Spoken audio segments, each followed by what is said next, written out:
ಆತ್ಮೀಯ ವಿದ್ಯಾರ್ಥಿಗಳೇ ನಮಸ್ತೆ. ಜುಲೈ 2025 ಪ್ರಚಲಿತ ಘಟನೆಗಳನ್ನ ನಾನು ನಿಮ್ಮ ಜೊತೆಯಲ್ಲಿ ಚರ್ಚೆ ಮಾಡ್ತಾ ಇದು ಮುಂಬರ್ತಕ್ಕಂಥ KAS, police, PSI, FDA, SDA, railway, SSC ಹಾಗೂ ಬ್ಯಾಂಕ್ ಮೇನ್ಸ್ ಎಕ್ಸಾಮ್ಗಳಿಗೆ ಮತ್ತು ಕೇಂದ್ರ ಮತ್ತು ರಾಜ್ಯ ಸರ್ಕಾರದ ಇತರ ಯಾವುದೇ ಸ್ಪರ್ಧಾತ್ಮಕ ಪರೀಕ್ಷೆಗಳಿಗೆ ಅತ್ಯಂತ ಯೂಸ್ಫುಲ್ ಆಗಿರತಕ್ಕಂಥ ಪ್ರಚಲಿತ ಘಟನೆಗಳ ನೋಟ್ಸ್ ಆಗಿದೆ. ಇಲ್ಲಿ ನಾನು ಕರೆಂಟ್ ಅಫೇರ್ಸ್ಗಳನ್ನ, ಆಮೇಲೆ ಅದ್ರ ಜೊತೆಗೆ ಅದಕ್ಕೆ ರಿಲೇಟೆಡ್ ಆಗಿರತಕ್ಕಂಥ ಸ್ಟ್ಯಾಟಿಕ್ GK ಮತ್ತು ಅದಕ್ಕೆ ರಿಲೇಟೆಡ್ ಆಗಿರ್ತಕ್ಕಂಥ ಇಂಪಾರ್ಟೆಂಟ್ ಮ್ಯಾಜಿಕ್ ಸ್ಲೈಡ್ಗಳನ್ನ, ಇಮೇಜ್ಗಳನ್ನ, ಅದಕ್ಕೆ ಅಡಿಷನಲ್ ಇನ್ಫಾರ್ಮೇಶನ್ ತೆಗೆದುಕೊಂಡು ನಿಮ್ ಜೊತೆ ಡಿಸ್ಕಷನ್ ಮಾಡ್ತಾ ಇರೋದ್ರಿಂದ ಒಂದು ಬಾರಿ ಪೂರ್ಣ ಈ ವಿಡಿಯೋವನ್ನು ನೋಡೋದ್ರಿಂದ ಆ ತಿಂಗಳಲ್ಲಿ ನಡೆದಿರ್ತಕ್ಕಂಥ complete current affairs, national, international ಮತ್ತು ಸ್ಟೇಟ್ ಕರೆಂಟ್ ಅಫೇರ್ಸ್ಗಳು ಮತ್ತು ಪ್ರೋಗ್ರಾಮ್ಗಳು, ಯೋಜನೆಗಳೆಲ್ಲ ಕವರ್ ಆಗ್ತವೆ. ಜುಲೈ ತಿಂಗಳ ಒಂದು MCQಗಳನ್ನ ನಾನು ನಿಮ್ ಜೊತೆ ವಿತ್ ಎಕ್ಸ್ಪ್ಲನೇಷನ್ ದಲ್ಲಿ ಡಿಸ್ಕಷನ್ ಮಾಡ್ತಾ ಹೋಗ್ತೀನಿ. ಪ್ರತಿ ತಿಂಗಳ ಬರ್ತಕ್ಕಂಥ ಪ್ರಚಲಿತ ಘಟನೆಗಳು, ಆಮೇಲೆ ವೀಕ್ಲಿ ಕರೆಂಟ್ ಅಫೇರ್ಸ್, ಆಮೇಲೆ ಮೆಂಟಲ್ ಎಬಿಲಿಟಿ, ಮ್ಯಾಥ್ಸ್ ಮತ್ತು ಸ್ಟ್ಯಾಟಿಕ್ GK ನಿಮ್ ಜೊತೆ ಚರ್ಚೆ ಮಾಡೋದ್ರಿಂದ ಯಾವುದೇ ಸ್ಪರ್ಧಾತ್ಮಕ ಪರೀಕ್ಷೆಗೆ ಬಹಳಷ್ಟು ಯೂಸ್ಫುಲ್ ಆಗಿದೆ. ಇಲ್ಲಿದೆ ನೋಡ್ರಿ, ಹೆನ್ಲಿ ಪಾಸ್ಪೋರ್ಟ್ ಸೂಚ್ಯಂಕ 2025ರಲ್ಲಿ ಭಾರತ ಎಷ್ಟನೇ ರ್ಯಾಂಕ್ ಅಲ್ಲಿದೆ? ಆಪ್ಷನ್ 80, 85, 77, 77, 90. ಸೊ ಕರೆಕ್ಟ್ ಆನ್ಸರ್ ಏನಂತಂದ್ರೆ ಹೆನ್ಲಿ ಪ್ರಪಂಚದ ಅತ್ಯುತ್ತಮ ಪಾಸ್ಪೋರ್ಟ್ ವ್ಯವಸ್ಥೆ ಹೊಂದಿರತಕ್ಕಂಥ ದೇಶಗಳ ಸಾಲಿನೊಳಗ ಭಾರತ ಈ ಸದ ಎಷ್ಟನೇದಲ್ಲಿದೆ ಅಂದ್ರೆ 77ನೇ ಸ್ಥಾನದಲ್ಲಿ ಐತಿ ಅಂತ ಹೇಳ್ಬೋದು. ಸೊ ಭಾರತದ ಒಂದು ರ್ಯಾಂಕ್ ಅನ್ನ ನೋಡಿದಿವಿ ಅಂತಂದ್ರೆ ಪ್ರಪಂಚದ ಒಟ್ಟು ದೇಶಗಳಲ್ಲಿ ಭಾರತದ ಒಂದು ರ್ಯಾಂಕ್ ಎಷ್ಟಿದೆ? 77 ಇದೆ. ಹಂಗಂದ್ರೆ ಟಾಪ್ ಇರ್ತಕ್ಕಂಥ ದೇಶಗಳು ಯಾವ ಅಂತಂದ್ರೆ ಸಿಂಗಾಪುರ್, ಅತ್ಯುತ್ತಮವಾಗಿರ್ತಕ್ಕಂಥ ಒಂದು ಪಾಸ್ಪೋರ್ಟ್ ವ್ಯವಸ್ಥೆ ಹೊಂದಿರತಕ್ಕಂಥ ದೇಶ ಸಿಂಗಾಪುರ್. ಸೆಕೆಂಡ್ ಜಪಾನ್ ಮತ್ತು ಸೌತ್ ಕೊರಿಯಾ ಇದೆ. ಭಾರತ ಪ್ರಪಂಚದ 59 ದೇಶಗಳಿಗೆ ಯಾವುದೇ ವೀಸಾ ಇಲ್ಲದೆ ನಾವು ಭೇಟಿ ಕೊಡಬಹುದು ಮತ್ತು ಆ ದೇಶರು ಭಾರತಕ್ಕೆ ವೀಸಾ ಇಲ್ಲದೆ ಬರಬಹುದು. ಈ ತರದ ಒಪ್ಪಂದವನ್ನ ಮಾಡ್ಕೊಂಡಿದೆ. ಆದ್ರೆ ಈ ತರದ ಪಾಸ್ಪೋರ್ಟ್ ವ್ಯವಸ್ಥೆಯನ್ನು ಹೊಂದಿದ್ರಲ್ಲಿ ಅತಿ ಸರಳ ತಂತ್ರಗಳನ್ನು ಅನುಸರಿಸಕ್ಕಂಥ ದೇಶ ಸಿಂಗಾಪುರ್. ರ್ಯಾಂಕಿಂಗ್ ಅನ್ನು ಎದ್ರ ಮೇಲೆ ಇದು ಅನಾಲಿಸಿಸ್ ಮಾಡ್ತಾರೆ? ಇಂಟರ್ನ್ಯಾಷನಲ್ ಏರ್ ಟ್ರಾನ್ಸ್ಪೋರ್ಟ್ ಅಸೋಸಿಯೇಷನ್ ದವರು ಈ ಒಂದು ಡಾಟಾವನ್ನ ಕಲೆಕ್ಟ್ ಮಾಡ್ತಾರೆ. ಇದ್ರ ಹೆಡ್ ಕ್ವಾರ್ಟರ್ ಎಲ್ಲಿದೆ ಅಂತಂದ್ರೆ ಕೆನಡಾದ ರಾಜಧಾನಿ ಮಾಂಟ್ರಿಯಲ್ ಅಲ್ಲಿ ಈ ಒಂದು international air transport association office ಇರೋದನ್ನ ನಾವು ನೋಡ್ಬೋದು. ಇಡೇ ಮಹಿಳಾ ಚೆಸ್ ವಿಶ್ವಕಪ್ 2025 ಗೆದ್ದಿರ್ತಕ್ಕಂಥವ್ರು ಯಾರು? Option Divya Deshmukh, Hou Yifan, Koneru Humpy, ಆಮೇಲೆ Ju Wenjun. So FIDE women's world cup, chess world cup ಇತ್ತೀಚೆಗೆ ಜಾರ್ಜಿಯಾದ ರಾಜಧಾನಿ ಬತುಮಿಯಲ್ಲಿ ನಡೆಯಿತು. ಸೊ ಇದರಲ್ಲಿ ಭಾರತದ ದಿವ್ಯಾ ದೇಶ್ಮುಖ್ ಪ್ರಥಮ ರ್ಯಾಂಕ್ ಚಾಂಪಿಯನ್ ಆದ್ರೆ ರನ್ನರ್ ಅಪ್ ಆಗಿ ಭಾರತದ ಹೊರೆ ಆಗಿರ್ತಕ್ಕಂಥ ಕೊನೇರು ಹಂಪಿಯವರು ರನ್ನರ್ ಅಪ್ ಆಗಿ ಆಯ್ಕೆಯಾದರು ಅಂತ ಹೇಳ್ಬೋದು. ಆರೋಗ್ಯ ಕಾರಣಗಳಿಗಾಗಿ ಜುಲೈ 21, 2025 ಭಾರತದ ಉಪರಾಷ್ಟ್ರಪತಿ ಸ್ಥಾನಕ್ಕೆ ಇತ್ತೀಚೆಗೆ ರಾಜೀನಾಮೆ ನೀಡಿದವರು ಯಾರು? Venkaiah Naidu, Hamid Ansari, Krishnakant, Jagdeep Dhankhar. So correct answer ಯಾವ್ದಂದ್ರೆ ಜಗದೀಪ್ ಧನ್ಕರ್ ಅವರು ಭಾರತ ಉಪರಾಷ್ಟ್ರಪತಿ ಆಗಿರ್ತಕ್ಕಂಥ ಇವರು 14ನೇ ಉಪರಾಷ್ಟ್ರಪತಿ ಆಗಿದ್ರು. ಎಷ್ಟನೇ ಉಪರಾಷ್ಟ್ರಪತಿ? 14ನೇ ಉಪರಾಷ್ಟ್ರಪತಿ ಆಗಿದ್ರು. ಇವರು ರಾಜೀನಾಮೆ ಕೊಟ್ಟ ನಂತರ ಕಳೆದ ತಿಂಗಳಲ್ಲಿ ಇದು ಎಲೆಕ್ಷನ್ ಆಯ್ತು. ಈಗ ರಾಧಾಕೃಷ್ಣನ್ ಅವರು ಭಾರತ ಉಪರಾಷ್ಟ್ರಪತಿ 15ನೇ ಉಪರಾಷ್ಟ್ರಪತಿಗಳಾಗಿ ಆಯ್ಕೆಯಾಗಿದ್ದಾರೆ.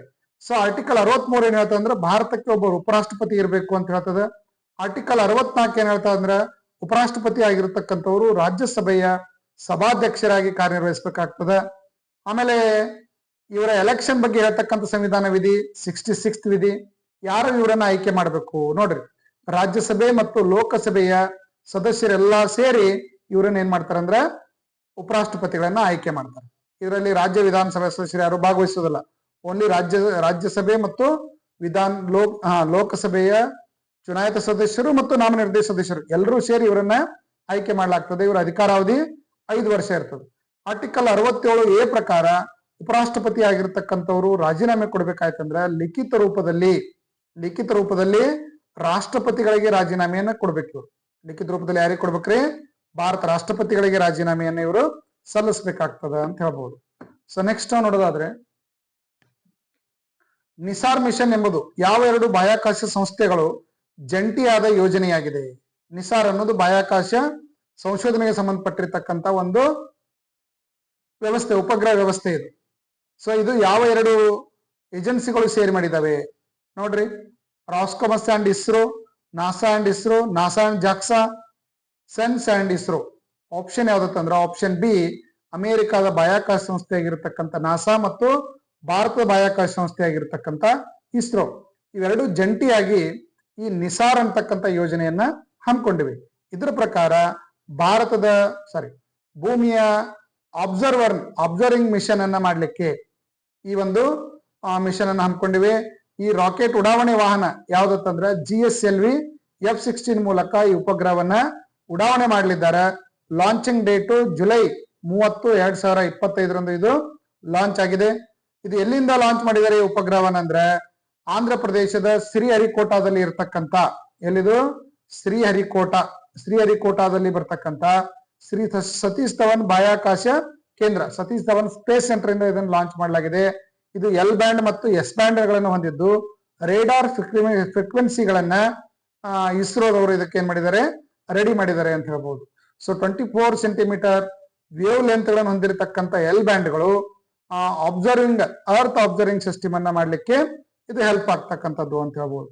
S ಬ್ಯಾಂಡ್ ಅನ್ನೋದು 10 ಸೆಂಟಿಮೀಟರ್ ವೇವ್ ಲೆಂತ್ ಹೊಂದಿರತಕ್ಕಂಥ ಇವು ಅಗ್ರಿಕಲ್ಚರ್ ಏರಿಯಾಗಳನ್ನ ಸರ್ವೆ ಮಾಡ್ಲಿಕ್ಕೆ ಯೂಸ್ ಆಗ್ತಕ್ಕಂಥ ಟೆಕ್ನಾಲಜಿ ಅಂತ ಹೇಳ್ಬಹುದು. ಭಾರತದ 2ನೇ ಅತಿ ಉದ್ದದ ಕೇಬಲ್ ಸ್ಟೆಡ್ ಸೇತುವೆ ಯಾವ ರಾಜ್ಯದಲ್ಲಿ ತೆರೆಯಲಾಗಿದೆ? ಕೇಬಲ್ ಮೂಲಕ ನಿರ್ಮಾಣ ಆಗಿರತಕ್ಕಂಥ ಸೇತುವೆಯನ್ನ ಒಂದು ರಾಜ್ಯದಲ್ಲಿ ಸ್ಟಾರ್ಟ್ ಮಾಡಿದೆ. ಆಪ್ಷನ್ ಕರ್ನಾಟಕ, ಗುಜರಾತ್, ಮಹಾರಾಷ್ಟ್ರ, ಕೇರಳ. ಇತ್ತೀಚೆಗೆ ಈ ಕೇಬಲ್ ಸ್ಟೆಡ್ ಸೇತುವೆಯನ್ನ ಕರ್ನಾಟಕದಲ್ಲಿ ಉದ್ಘಾಟನೆ ಮಾಡಲಾಯಿತು. ಕರ್ನಾಟಕದಲ್ಲಿ ಶಿವಮೊಗ್ಗ ಜಿಲ್ಲೆಯಲ್ಲಿ ಬರ್ತಕ್ಕಂಥ ಸಿಗಂದೂರು ಚೌಡೇಶ್ವರಿ ದೇವಸ್ಥಾನಕ್ಕೆ ಹೋಗ್ಬೇಕಾದ್ರೆ ಮೊದಲು ಏನ್ ಮಾಡ್ತೀರಿ ಅಂದ್ರೆ ಲಾಂಜ್ ಅನ್ನ ಬಳಕೆ ಮಾಡ್ಕೊಂಡು ಅಲ್ಲಿ ದೇವಸ್ಥಾನಕ್ಕೆ ಪ್ರವೇಶ ಮಾಡ್ಬೇಕಾಗ್ತಿತ್ತು. ಈಗ ಏನ್ ಮಾಡಿದಾರೆ ಅಂದ್ರೆ ಇದಕ್ಕ ಅಲ್ಲಿ ಕೇಬಲ್ ಸ್ಟೇಡ್ ಒಂದು ಬ್ರಿಡ್ಜ್ ಅನ್ನ ಇಲ್ಲಿ ಕೇಂದ್ರ ರಸ್ತೆ ಸಾರಿಗೆ ಸಚಿವರಾಗಿರ್ತಕ್ಕಂಥ ನಿತಿನ್ ಗಡ್ಕರಿ ಅವರು ಇದನ್ನ ಉದ್ಘಾಟನೆ ಮಾಡಿದ್ರು. ಇದು ಲೆಂತ್ ಎಷ್ಟಿದೆ ಅಂದ್ರೆ ನೋಡ್ರಿ 2.44 ಕಿಲೋಮೀಟರ್ ಇದೆ ಲೆಂತ್. ಇದು 2.43 ಅಂದ್ರೆ ಅಂದಾಜು 3 ಕಿಲೋಮೀಟರ್ದಷ್ಟು ಇದು ಲೆಂತ್ ಇದೆ. ಆ ನದಿಗೆ ಇದನ್ನ ಅಣೆಕಟ್ಟನ್ನ ಕೇಬಲ್ ಸ್ಟೆಡ್ ಬ್ರಿಡ್ಜ್ ಅಂತ ಕರಿತೀವಿ. ಇದು ಭಾರತದಲ್ಲಿ 2ನೇ ಅತಿ ಉದ್ದವಾದ ಸೇತುವೆ. ಅತ್ಯಂತ ಉದ್ದ ಇರೋದಿಲ್ಲ ಅಂತಂದ್ರ ಸುದರ್ಶನ್ ಸೇತು ಗುಜರಾತ್ ಒಳಗೆ ಲಾಂಗೆಸ್ಟ್ ಕೇಬಲ್ ಸ್ಟೆಡ್ ಬ್ರಿಡ್ಜ್ ಅಂತ ಕರಿತೀವಿ. ಅತಿ ಉದ್ದವಾದದ್ದು ಗುಜರಾತ್ ಒಳಗೆ ಸುದರ್ಶನ್ ಸೇತು ಅಂತಿದೆ. ಇದು ಅತಿ ಉದ್ದವಾಗಿರ್ತಕ್ಕಂಥದ್ದು. ಅಂಜಿಕಾಡ ಬ್ರಿಡ್ಜ್ ಭಾರತದ ಮೊಟ್ಟ ಮೊದಲ ಒಂದು ಕೇಬಲ್ ಬ್ರಿಡ್ಜ್ ಯಾವ್ದತ್ತಂದ್ರೆ ಅಂಜಿಕಾಡ, ಜಮ್ಮು ಕಾಶ್ಮೀರದೊಳಗೆ ಈ ಒಂದು ಬ್ರಿಡ್ಜ್ ಅನ್ನ ನಾವು ಕಾಣಬಹುದು. ಹೀಗೆ ನಾವು ಪ್ರಚಲಿತ ಘಟನೆಗಳನ್ನ ನೋಡ್ಬೇಕಾಗ್ತದೆ. ಪ್ರಧಾನಮಂತ್ರಿ ಧನ್ ಧಾನ್ಯ ಕೃಷಿ ಯೋಜನೆ ಹೊಸ ಯೋಜನೆ, ಇದು ಕೇಂದ್ರ ಸರ್ಕಾರ ಜಾರಿಗೊಳಿಸಿರ್ತಕ್ಕಂಥ ಯೋಜನೆ PMDDKY ಅಂತ ಕರಿತೀವಿ. ಈ ಪ್ರಧಾನಮಂತ್ರಿ ಧನ್ ಧಾನ್ಯ ಕೃಷಿ ಯೋಜನೆಯನ್ನ ಕೇಂದ್ರ ಹಣಕಾಸು ಸಚಿವರು ಯಾವಾಗ ಅನುಮೋದನೆಯನ್ನ ನೀಡಿದ್ರು? 16 July, 12 July, August 18, 10th June. Correct answer ಯಾವ್ದತ್ತಂದ್ರೆ 16 ಜುಲೈಯಲ್ಲಿ ಕೇಂದ್ರ ಭಾರತ ಪ್ರಧಾನಮಂತ್ರಿ ಆಗಿರ್ತಕ್ಕಂಥ ನರೇಂದ್ರ ಮೋದಿ ಅವರು ನೀತಿ ಆಯೋಗದ ಒಂದು ಕನಸಿನ ಯೋಜನೆ ಅಂತ ನಾವು ಇದನ್ನ ಕರಿತೀವಿ. ಇದರಲ್ಲಿ 36 ಸ್ಕೀಮ್ಗಳಿದ್ದು ಅಗ್ರಿಕಲ್ಚರ್ ರಿಲೇಟೆಡ್ ಸ್ಕೀಮ್ಗಳಿದ್ದಲ್ಲ ಸಣ್ಣ ಪುಟ್ಟವು, ಅವೆಲ್ಲಗಳನ್ನ ಮಿಕ್ಸ್ ಮಾಡಿ 11 ಯೂನಿಯನ್ಗಳನ್ನು ಇದರಲ್ಲಿ ಸೇರಿಸಲಾಗಿದೆ. ಕೇಂದ್ರ ಕೃಷಿ ಸಚಿವಾಲಯದ ಅಡಿಯಲ್ಲಿ ಈ ಒಂದು ಯೋಜನೆಯನ್ನ ಜಾರಿಗೊಳಿಸಲಾಗಿದೆ. ಇದರ ಉದ್ದೇಶ ಏನಂತಂದ್ರೆ ದೇಶದ 100 ಜಿಲ್ಲೆಗಳಲ್ಲಿ ರೈತರ ಪ್ರೊಡಕ್ಟಿವಿಟಿ ಸಾಮರ್ಥ್ಯವನ್ನು ಹೆಚ್ಚು ಮಾಡೋದು, ಅವರಿಗೆ ಕ್ರಾಪ್ ಬೆಳಿಲಿಕ್ಕೆ ಬೇಕಾಗಿರ್ತಕ್ಕಂಥ ವೈಜ್ಞಾನಿಕ ಸಲಹೆ ಸೂಚನೆ ನೀಡೋದು, ಆಮೇಲೆ ಇರಿಗೇಷನ್ ಸಿಸ್ಟಮ್ ಅನ್ನ, ಆಮೇಲೆ ಅವರಿಗೆ ಗೋಡೌನ್ಗಳನ್ನ ಇವೆಲ್ಲ ಮಾಡಿಕೊಡೋದು. ದೇಶದ 100 ಅಗ್ರಿಕಲ್ಚರ್ ಡಿಸ್ಟ್ರಿಕ್ಟ್ ಗಳಲ್ಲಿ ಈ ಒಂದು ಪ್ರೋಗ್ರಾಮ್ಗಳಲ್ಲಿ ಲಾಂಚ್ ಆಗ್ತಾ ಇದೆ. ಇದ್ರ ಟೋಟಲ್ ಅಮೌಂಟ್ ಎಕ್ಸ್ಪೆಂಡಿಚರ್ ಎಷ್ಟಿದೆ ಅಂದ್ರೆ 24,000 ಕೋಟಿ ಇದೆ. 2025ರಿಂದ 2031ರವರೆಗೆ ಇದು ಜಾರಿಯಲ್ಲಿರ್ತದೆ. ಎಷ್ಟು ವರ್ಷದ್ದು? 6 ವರ್ಷದ ಯೋಜನೆ ಅಂತ ಹೇಳ್ಬೋದು. ಎಷ್ಟು ವರ್ಷದ್ದು? 6 ವರ್ಷದ ಯೋಜನೆ ಅಂತ ಇದನ್ನ ಕರಿತೀವಿ. ಹರಿಯಾಣದ ರಾಜ್ಯಪಾಲರಾಗಿ ಇತ್ತೀಚೆಗೆ ಯಾರನ್ನ ನೇಮಕ ಮಾಡಲಾಯಿತು ನೋಡ್ರಿ? ಅಸೀಂ ಕುಮಾರ್ ಘೋಷ್, ಬಂಡಾರು ದತ್ತಾತ್ರೇಯ, ಕೋವಿಂದರ್ ಗುಪ್ತಾ, ಪಶುಪತಿ ಗಜಪತಿ ರಾಜು. ಸೊ ಇತ್ತೀಚೆಗೆ ಹರಿಯಾಣದ ಹೊಸ ರಾಜ್ಯಪಾಲರನ್ನಾಗಿ ಅಸೀಂ ಕುಮಾರ್ ಘೋಷ್ ಅವರನ್ನ ರಾಜ್ಯಪಾಲರನ್ನಾಗಿ ನೇಮಕ ಮಾಡಲಾಯಿತು. ಎಲ್ಲಿ? ಹರಿಯಾಣದಲ್ಲಿ. ಗೋವಾದ ಹೊಸ ರಾಜ್ಯಪಾಲರನ್ನಾಗಿ ಪಶುಪತಿ ಅಶೋಕ್ ಗಜಪತಿ ರಾಜು ಅಂತಕ್ಕಂಥವ್ರನ್ನ ನೇಮಕ ಮಾಡಿದ್ರು. ಲಡಾಖ್ನ ಕೇಂದ್ರಾಡಳಿತ ಪ್ರದೇಶದ ಲೆಫ್ಟಿನೆಂಟ್ ಗವರ್ನರ್, ಕೇಂದ್ರಾಡಳಿತ ಪ್ರದೇಶ ಗವರ್ನರ್ಗಳಿಗೆ ಲೆಫ್ಟಿನೆಂಟ್ ಗವರ್ನರ್ ಕರೀತಾರೆ. ಅದಕ್ಕೆ ಕವಿಂದರ್ ಗುಪ್ತಾ ಅವರನ್ನ ನೇಮಕ ಮಾಡಲಾಯಿತು ಅಂತ ಹೇಳ್ಬೋದು. ಸೊ ಯಾವುದೇ ಕಡೆ ಗವರ್ನರ್ ಅಪಾಯಿಂಟ್ ಆಗಬೇಕು ಅಂತಂದ್ರೆ ಆರ್ಟಿಕಲ್ 1 ಸಂವಿಧಾನದೊಳಗೆ ಅದು ಹೇಳಲಾಗಿದೆ. ರಾಜ್ಯ ಕಾರ್ಯಾಂಗದ ಮುಖ್ಯಸ್ಥರಾಗಿರ್ತಕ್ಕಂಥ ಇವರನ್ನ 4ನೇ ಅಧ್ಯಾಯದಲ್ಲಿ ಸೂಚಿಸಲಾಗಿದೆ. ಸರಿ, 153ರಿಂದ 167ನೇ ಭಾಗದಲ್ಲಿ 6ನೇ ಭಾಗದಲ್ಲಿ ಸಂವಿಧಾನದ 6ನೇ ಭಾಗದಲ್ಲಿ ಸ್ಟೇಟ್ ಎಕ್ಸಿಕ್ಯೂಟಿವ್ ಅಂತ ಬರ್ತದೆ. ಅದರಲ್ಲಿ ಗವರ್ನರ್ ನೇಮಕಾತಿ ಬಗ್ಗೆ ತಿಳಿಸಲಾಗಿದೆ. 153ನೇ ವಿಧಿ ಪ್ರಕಾರ ಆರ್ಟಿಕಲ್ 153 ಪ್ರಕಾರ ಪ್ರತಿಯೊಂದು ರಾಜ್ಯಕ್ಕೆ ಒಬ್ಬ ರಾಜ್ಯಪಾಲರು ಇರಬೇಕು ಅಂತ ಹೇಳ್ತದೆ. 154ನೇ ವಿಧಿ ಪ್ರಕಾರ ರಾಜ್ಯ ಒಂದು ಕಾರ್ಯಾಂಗದ ಮುಖ್ಯಸ್ಥರಾಗಿ ಕಾರ್ಯನಿರ್ವಹಿಸಬೇಕಂತ ಹೇಳ್ತದೆ. 155ನೇ ವಿಧಿ ಪ್ರಕಾರ ಇವರನ್ನ ರಾಷ್ಟ್ರಪತಿಗಳು ನೇಮಕ ಮಾಡಬೇಕು ಅಂತ ಹೇಳ್ತದೆ. 156ನೇ ವಿಧಿ ಪ್ರಕಾರ ಇವರು ಎಷ್ಟು ವರ್ಷ ಅಧಿಕಾರದಲ್ಲಿ ಇರ್ತಾರೆ ಅಂದ್ರೆ 5 ವರ್ಷ ಅಧಿಕಾರದಲ್ಲಿ ಇರ್ತಾರೆ. ಆದ್ರೆ ಕೇಂದ್ರ ಸರ್ಕಾರದ ಇಚ್ಛೆ ಇರುವವರೆಗೆ, ರಾಷ್ಟ್ರಪತಿಗಳ ಇಚ್ಛೆ ಇರುವವರೆಗೆ ಇವರು ಅಧಿಕಾರದಲ್ಲಿ ಮುಂದುವರಿತಾರೆ. ಇವರ ಅರ್ಹತೆಗಳು ಏನಾಗಿರ್ಬೇಕು 157ನೇ ವಿಧಿ ಹೇಳ್ತದೆ. 159 ಇವರಿಗೆ ಪ್ರಮಾಣ ವಚನವನ್ನ ಯಾರು ಬೋಧನೆ ಮಾಡಬೇಕು? ಗವರ್ನರ್ಗೆ, ಆ ರಾಜ್ಯದ ಮುಖ್ಯ ನ್ಯಾಯಾಧೀಶರು ಇವರಿಗೆ ಪ್ರಮಾಣ ವಚನ ಬೋಧನೆ ಮಾಡ್ತಾರೆ. 161 ಇವರನ್ನು ಯಾವ ತರ ಕ್ಷಮಾದಾನವನ್ನ ಇವ್ರು ನೀಡಬೇಕು ಅನ್ನೋದ್ರ ಬಗ್ಗೆ ಹೇಳ್ತದೆ. ಆರ್ಟಿಕಲ್ 123 213 ಏನ್ ಹೇಳ್ತಾ ಅಂದ್ರೆ ತುರ್ತು ಕಾನೂನುಗಳು ಬೇಕಾದಾಗ ಆರ್ಡಿನೆನ್ಸ್ ಗಳನ್ನ ಹೊಡಿಸ್ತಕ್ಕಂತ ಒಂದು ಪವರ್ ಏನಾಗಿರುತ್ತೆ ಅಂದ್ರೆ ಇವರಿಗೆ ಇರ್ತದೆ. ಶಿವನೇರಿ ಕೋಟೆ ಯಾವ ರಾಜ್ಯದಲ್ಲಿದೆ ನೋಡ್ರಿ. ಶಿವಾಜಿ ಕಾಲದಲ್ಲಿ ಅನೇಕ ಕೋಟೆಗಳದಾವು. ಅದರಲ್ಲಿ ಒಂದು ಪ್ರಮುಖವಾಗಿರ್ತಕ್ಕಂಥ ಕೋಟೆ ಶಿವನೇರಿ ಕೋಟೆ. ಶಿವಾಜಿ ಜನ್ಮ ನೀಡಿರ್ತಕ್ಕಂಥ ಕೋಟೆ ಇದು. ಯಾವ ರಾಜ್ಯದಲ್ಲಿದೆ? ತಮಿಳುನಾಡು, ಗುಜರಾತ್, ಮಹಾರಾಷ್ಟ್ರ, ಗೋವಾ. ಸೊ ಆನ್ಸರ್ ಯಾವ್ದಕ್ಕಂದ್ರ ಮಹಾರಾಷ್ಟ್ರದಲ್ಲಿ ಶಿವನೇರಿ ಕೋಟೆ ಇರೋದನ್ನ ಕಾಣ್ತೀವಿ. ನೋಡ್ರಿ, ಶಿವಾಜಿ ಕಾಲದಲ್ಲಿ ಒಟ್ಟು 12 ಕೋಟೆಗಳದಾವ್. ಪ್ರಮುಖ ಕೋಟೆಗಳು ಎಷ್ಟಂದ್ರ 12 ಕೋಟೆಗಳು. ಈ 12 ಕೋಟೆಗಳನ್ನ ಯುನೆಸ್ಕೋ ವರ್ಲ್ಡ್ ಹೆರಿಟೇಜ್ ಸೈಟ್ ಅಂತ ಹೇಳಿದನ್ನ ಇತ್ತೀಚೆಗೆ ಅನೌನ್ಸ್ ಮಾಡಲಾಗಿದೆ. ಬಹಳಷ್ಟು ಇಂಪಾರ್ಟೆಂಟ್ ಪರೀಕ್ಷಾ ದೃಷ್ಟಿಯಿಂದ ಇದು. ಎಷ್ಟನೇ ವರ್ಲ್ಡ್ ಹೆರಿಟೇಜ್ ಸೈಟ್ ಅಂತ ಹೇಳಿದ್ದು ಗುರುತಿಸಲಾಗಿದೆ ಅಂತಂದ್ರೆ 44ನೇ. ಎಷ್ಟನೇದಿದು? ಭಾರತದ ಯುನೆಸ್ಕೋ ವರ್ಲ್ಡ್ ಹೆರಿಟೇಜ್ ಸೈಟ್ ಒಳಗೆ ಎಷ್ಟನೇದಪ್ಪ ಇದು ಅಂತಂದ್ರೆ 44ನೇದಿದೆ. ಮಹಾರಾಷ್ಟ್ರದಲ್ಲಿ ಇರ್ತಕ್ಕಂಥ ಮರಾಠ ಮಿಲಿಟರಿ ಸ್ಕೇಪ್ಸ್ ಅಂತ ಹೇಳಿದಗಳನ್ನ ಗುರುತಿಸಲಾಗಿದೆ. ಒಟ್ಟು 12 ಕೋಟೆಗಳನ್ನ ಇದರಲ್ಲಿ ಲಿಸ್ಟೆಡ್ ಮಾಡಲಾಗಿದೆ. ಶಿವಾಜಿ ಕಾಲದಲ್ಲಿ ನಿರ್ಮಾಣ ಆಗಿರ್ತಕ್ಕಂಥವು. ಅದರಲ್ಲಿ 11 ಕೋಟೆಗಳು ಮಹಾರಾಷ್ಟ್ರದಲ್ಲಿ ಇದ್ರೆ 1 ಕೋಟೆ ತಮಿಳುನಾಡಲ್ಲಿದೆ. ಮಹಾರಾಷ್ಟ್ರದಲ್ಲಿ ಯಾವ್ದಾವ ಅಂದ್ರೆ ಸಲೇರ್ ಕೋಟೆ, ಶಿವನೇರಿ ಕೋಟೆ, ಲೋಹಗಢ ಕೋಟೆ, ಖಂಡೇರಿ ಕೋಟೆ, ರಾಯಗಢ ಕೋಟೆ, ರಾಜ್ಗಢ ಕೋಟೆ, ಪ್ರತಾಪ್ಗಢ ಕೋಟೆ, ಸುವರ್ಣದುರ್ಗ ಕೋಟೆ, ಫನಾಳ್ ಕೋಟೆ, ವಿಜಯದುರ್ಗ ಕೋಟೆ, ಸಿಂಧುದುರ್ಗ ಕೋಟೆ. ರೈಟ್ರಿ. ಅದರಲ್ಲಿ ಶಿವಾಜಿ ಜನ್ಮ ನೀಡಿರ್ತಕ್ಕಂಥ ಕೋಟೆ ಯಾವ್ದಂದ್ರೆ ಶಿವನೇರಿ ಕೋಟೆ. ಶಿವಾಜಿ ಸಿಂಹಾಸನ ಏರಿ ಪ್ರಮಾಣ ವಚನ ಸ್ವೀಕರಿಸಿದ ಕೋಟೆ ಯಾವ್ದಂದ್ರೆ ರಾಯಗಢ ಕೋಟೆ. ರೈಟ್ರಿ. ಸೊ ತಮಿಳುನಾಡಲ್ಲಿ ಇರ್ತಕ್ಕಂಥ ಏಕೈಕ ಕೋಟೆ ಯಾವ್ದಪ್ಪ ಅಂತಂದ್ರೆ ಜಿಂಜಿ ಕೋಟೆ. ತಮಿಳುನಾಡಲ್ಲಿ ಯಾವ್ದಿದೆ? ಜಿಂಜಿ ಕೋಟೆ ಇದೆ.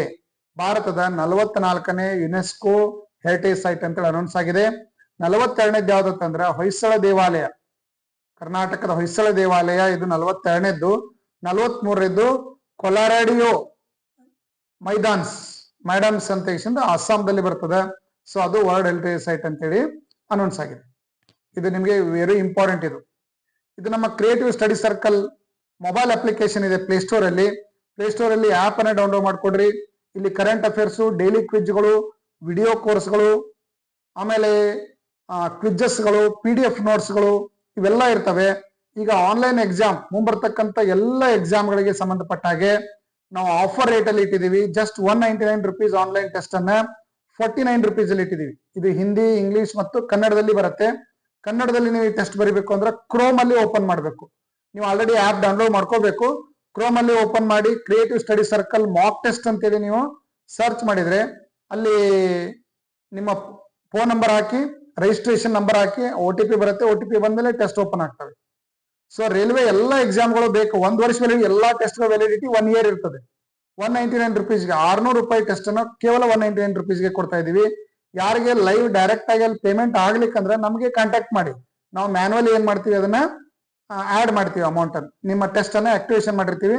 ನಾವೆಲ್ಲ ಆಕ್ಟಿವೇಶನ್ ಮಾಡಿದ್ರೆ ನೀವು ಅಲ್ಲಿ ಟೆಸ್ಟ್ ಬರಿಬಹುದು. ಸೊ ದೀಪಾವಳಿ ಆಫರ್ ಇದೆ ಇದು. ಸೊ ಅಪ್ ಟು ನಾವು ನವೆಂಬರ್ 15th ವರೆಗೆ ಇದನ್ನ ಎಕ್ಸ್ಟೆಂಡ್ ಮಾಡಿದೀವಿ. ಯಾರು ಇನ್ನ ಇದನ್ನ ತೆಗೆದುಕೊಂಡಿಲ್ಲ ಟೆಸ್ಟ್ ಅನ್ನು ತೆಗೆದುಕೊಂಡು ಪ್ರಿಪರೇಷನ್ ಅನ್ನ ನೀವು ಮಾಡಬಹುದು. ರೈಲ್ವೆ ಗ್ರೂಪ್ ಡಿ NTPC ಎರಡೇ ಬೇಕು ಅಂದ್ರೆ 99 ರುಪೀಸ್ ಇದೆ. ಫುಲ್ ಎಲ್ಲಾ ರೈಲ್ವೆ ಎಕ್ಸಾಮ್ಗಳು ಬೇಕು ಅಂದ್ರೆ 199 ರುಪೀಸ್ ಇದೆ. ಇದರಲ್ಲಿ ಸುಮಾರು 1,000 ಟೆಸ್ಟ್ಗಳು ಬರ್ತಾವು. RRB NTPC ಗ್ರೂಪ್ ಡಿ ಇದ್ದು 600 ಟೆಸ್ಟ್ಗಳಿದಾವೆ. SSC ಬ್ಯಾಂಕಿಂಗ್ ಇನ್ಸೂರೆನ್ಸ್ಗೆ 600 ರೂಪಾಯಿ ಇದನ್ನ 299 ರುಪೀಸ್ಗೆ 50 ರುಪೀಸ್ಗೆ ನಾವೇನ್ ಮಾಡಿ 50% ನಾವೇನು ಡಿಸ್ಕೌಂಟ್ ಮಾಡಿದೀವಿ. ಯಾರು ಟೆಸ್ಟ್ ತಗೊಂಡಿಲ್ಲ ಈ ಟೆಸ್ಟ್ ಅನ್ನ ತಗೊಳ್ರಿ, ನಮ್ಮ ಆಪ್ ಅನ್ನ ಡೌನ್ಲೋಡ್ ಮಾಡ್ಕೊಡ್ರಿ. 80% ಕಂಟೆಂಟ್ ಅದರಲ್ಲಿ ಫ್ರೀ ಇದೆ. ಅದರೆಲ್ಲ ಡಿಸ್ಕ್ರಿಪ್ಷನ್ ಲಿಂಕ್ ಅಲ್ಲಿ ಹಾಕಿದೀವಿ. ಸೊ ನೀವು ಆಪ್ ಡೌನ್ಲೋಡ್ ಅವರ್ ಆಪ್ ಅಂತಿದೆ, ಅದ್ರ ಮೇಲೆ ಕ್ಲಿಕ್ ಮಾಡಿ ನೀವು ಆಪ್ ಅನ್ನ ಡೌನ್ಲೋಡ್ ಮಾಡ್ಕೋಬಹುದು. ನೋಡ್ರಿ, ಡಿಫೆನ್ಸ್ ನೀವು ಯಾರು ಅಗ್ನಿವೀರ ಎಕ್ಸಾಮ್ ಬರೀತೀರಿ ಅಥವಾ ಯಾವುದೇ ಡಿಫೆನ್ಸ್ ರಿಲೇಟೆಡ್ ಎಕ್ಸಾಮ್ಗಳಾಗಿರ್ಬೋದು, ಸೊ ಇವೆಲ್ಲ ಎಕ್ಸಾಮ್ಗಳನ್ನ ನೀವು ಪರ್ಚೇಸ್ ಮಾಡಬಹುದು. 2025ರ ವಿಂಬಲ್ಡನ್ ಟೈಟಲ್ ನಲ್ಲಿ ಪುರುಷರ ಸಿಂಗಲ್ಸ್ ಅನ್ನ ಇತ್ತೀಚೆಗೆ ಯಾರು ಗೆದ್ರು? Option Novak Djokovic, Ivan Dodig, Austin Krajicek, Jannik Sinner. So option ಯಾವತ್ತಂದ್ರೆ ಜೆನಿಕ್ ಸಿನ್ನರ್ ಅವರು ಇತ್ತೀಚೆಗೆ ವಿಂಬಲ್ಡನ್ ಟೆನಿಸ್ ಫಸ್ಟ್ ನಡೆದು US ಓಪನ್ ನಡೀತದೆ, ಎರಡನೇದು ವಿಂಬಲ್ಡನ್. ಪ್ರತಿ ವರ್ಷ 4 ಇವೆಂಟ್ಸ್ ಗಳು ನಡೀತಾವು ಟೆನಿಸ್ ಅಲ್ಲಿ. ಸೊ ವಿಂಬಲ್ಡನ್ ಟೆನಿಸ್ ಇಂಗ್ಲೆಂಡ್ ಅಲ್ಲಿ ನಡೀತಾ ಇರತಕ್ಕಂಥದ್ದು. ಮೆನ್ ಸಿಂಗಲ್ ವಿನ್ನರ್ ಯಾರತ್ತಂದ್ರೆ ಜೆನಿಕ್ ಸಿನ್ನರ್. ಯಾರನ್ನು ಸೋಲಿಸಿ ಅಂದ್ರೆ ಕಾರ್ಲಸ್ ಅಲ್ಕರೈಸ್ ಸ್ಪೇನ್ ಅವರನ್ನ ಸೋಲಿಸಿ ಇವರು ವಿನ್ನರ್ ಆದ್ರು. ಜೆನಿಕ್ ಸಿನ್ನರ್ ಯಾವ ಒಂದು ದೇಶದ ಆಟಗಾರ ಅಂತ ಹೇಳಿದ್ರೆ ಇಟಲಿ ದೇಶದ ಆಟಗಾರ. 2025ರ ವಿಂಬಲ್ಡನ್ ಪ್ರಶಸ್ತಿ ಮಹಿಳಾ ಸಿಂಗಲ್ಸ್ ಅನ್ನ ಗೆದ್ದಿರ್ತಕ್ಕಂಥವ್ರು ಯಾರು? ಆಪ್ಷನ್ ಎ ಈಗ ಸ್ವಿಟೆಕ್ ಅವರು. ಈ ಪ್ರಶಸ್ತಿಯನ್ನ ವಿನ್ನರ್ ಆದ್ರು. ಯಾರನ್ನ ಸೋಲಿಸಿ ಅಂದ್ರೆ ಅಮಾಂಡಾ ಅನಿಸಿಮೋವಾ ಅಮೆರಿಕಾದ ಆಟಗಾರ್ತಿಯನ್ನು ಸೋಲಿಸಿ ಇವರು ವಿನ್ನರ್ ಆದ್ರು ಅಂತ ಹೇಳ್ಬೋದು. ಸೊ ಪ್ರಪಂಚದಲ್ಲಿ ಒಟ್ಟು 4 ವಿಂಬಲ್ಡನ್ಗಳು ಪ್ರತಿ ವರ್ಷ ನಡೀತಾವೆ, ಗ್ರ್ಯಾಂಡ್ ಸ್ಲಾಮ್ಗಳು. ಅದರಲ್ಲಿ ಯಾವ್ದತ್ತಂದ್ರೆ ಟೆನಿಸ್ ಟೂರ್ನಮೆಂಟ್ ಮೋಸ್ಟ್ ಇಂಪಾರ್ಟೆಂಟ್. ಇದು ಎಕ್ಸಾಮ್ ಹಿಂಗೆ ಕೇಳ್ತಾರೆ ಯಾವ್ಯಾವ ನಡೀತವೆ ಅಂತ ಹೇಳಿ. ಫಸ್ಟ್ ನಡೆದ ಯಾವ್ದಂದ್ರೆ ಆಸ್ಟ್ರೇಲಿಯನ್ ಓಪನ್. ಇದು ಜನವರಿಯಲ್ಲಿ ನಡೀತದ. ಇದು ಹಾರ್ಡ್ ಕೋರ್ಟ್ ಒಳಗ ಬಿರುಸು ನೆಲದಲ್ಲಿ ಇದು ಆಡ್ಲಾಗ್ತಾ ಇದೆ. ಫ್ರೆಂಚ್ ಓಪನ್ ಎರಡನೇದಿದು ಮೇದಿಂದ ಜೂನ್ದಲ್ಲಿ ನಡೀತದ. ಇದು ಕ್ಲೇ ಕೋರ್ಟ್, ಇದು ಮಣ್ಣಿನ ಒಂದು ಗ್ರೌಂಡ್ ಇರ್ತದ, ಅದರಲ್ಲಿ ಆಡ್ತಾರೆ ಇದನ್ನ. ವಿಂಬಲ್ಡನ್ ಜೂನ್ ದಿಂದ ಜುಲೈದಲ್ಲಿ ನಡೀತದೆ. ಇದು ಹುಲ್ಲಿನ ಮೇಲೆ ಆಡ್ತಾರೆ, ಹುಲ್ಲಿಂದ ಇರ್ತದೆ, ಅದ್ರ ಮೇಲೆ ಆಡ್ತಾರೆ. ನೆಕ್ಸ್ಟ್ US ಓಪನ್ ಲಾಸ್ಟ್ ನಡೆದು ಆಗಸ್ಟ್ ಸೆಪ್ಟೆಂಬರ್ ಅಲ್ಲಿ ನಡೀತದೆ, ಹಾರ್ಡ್ ಕೋರ್ಟ್ ಅಲ್ಲಿ ನಡೀತದೆ. ಇದು ಅತ್ಯಂತ ಹಳೆಯದು ಯಾವ್ದಂದ್ರೆ ವಿಂಬಲ್ಡನ್ ಓಪನ್. ಇದು ಎಕ್ಸಾಮ್ಗೆ ಮೋಸ್ಟ್ ಇಂಪಾರ್ಟೆಂಟ್ ಆಗಿರ್ತಕ್ಕಂಥ ಕಾನ್ಸೆಪ್ಟ್ ಇದು. ಆತ್ಮೀಯರೇ, ಮುಂಬರ್ತಕ್ಕಂಥ railway, SSC, police, PSI, KS ಎಲ್ಲ ಸ್ಪರ್ಧಾತ್ಮಕ ಪರೀಕ್ಷೆಗಳಿಗೆ ಮೆಂಟಲ್ ಅಬಿಲಿಟಿ ಮತ್ತು ಮ್ಯಾಥ್ಸ್ ಬಹಳಷ್ಟು ಇಂಪಾರ್ಟೆಂಟ್ ಆಗಿರ್ತಕ್ಕಂಥ 2 ಪುಸ್ತಕಗಳನ್ನ ಕನ್ನಡ ಮೀಡಿಯಂದಲ್ಲಿ ನಾನು ಬರೆದಿದ್ದೀನಿ. 100% ಸಿಲೆಬಸ್ ಇದೆ. ಪ್ರತಿ ಅಧ್ಯಾಯದ ಮೇಲೆ QR ಕೋಡ್ ಇದೆ.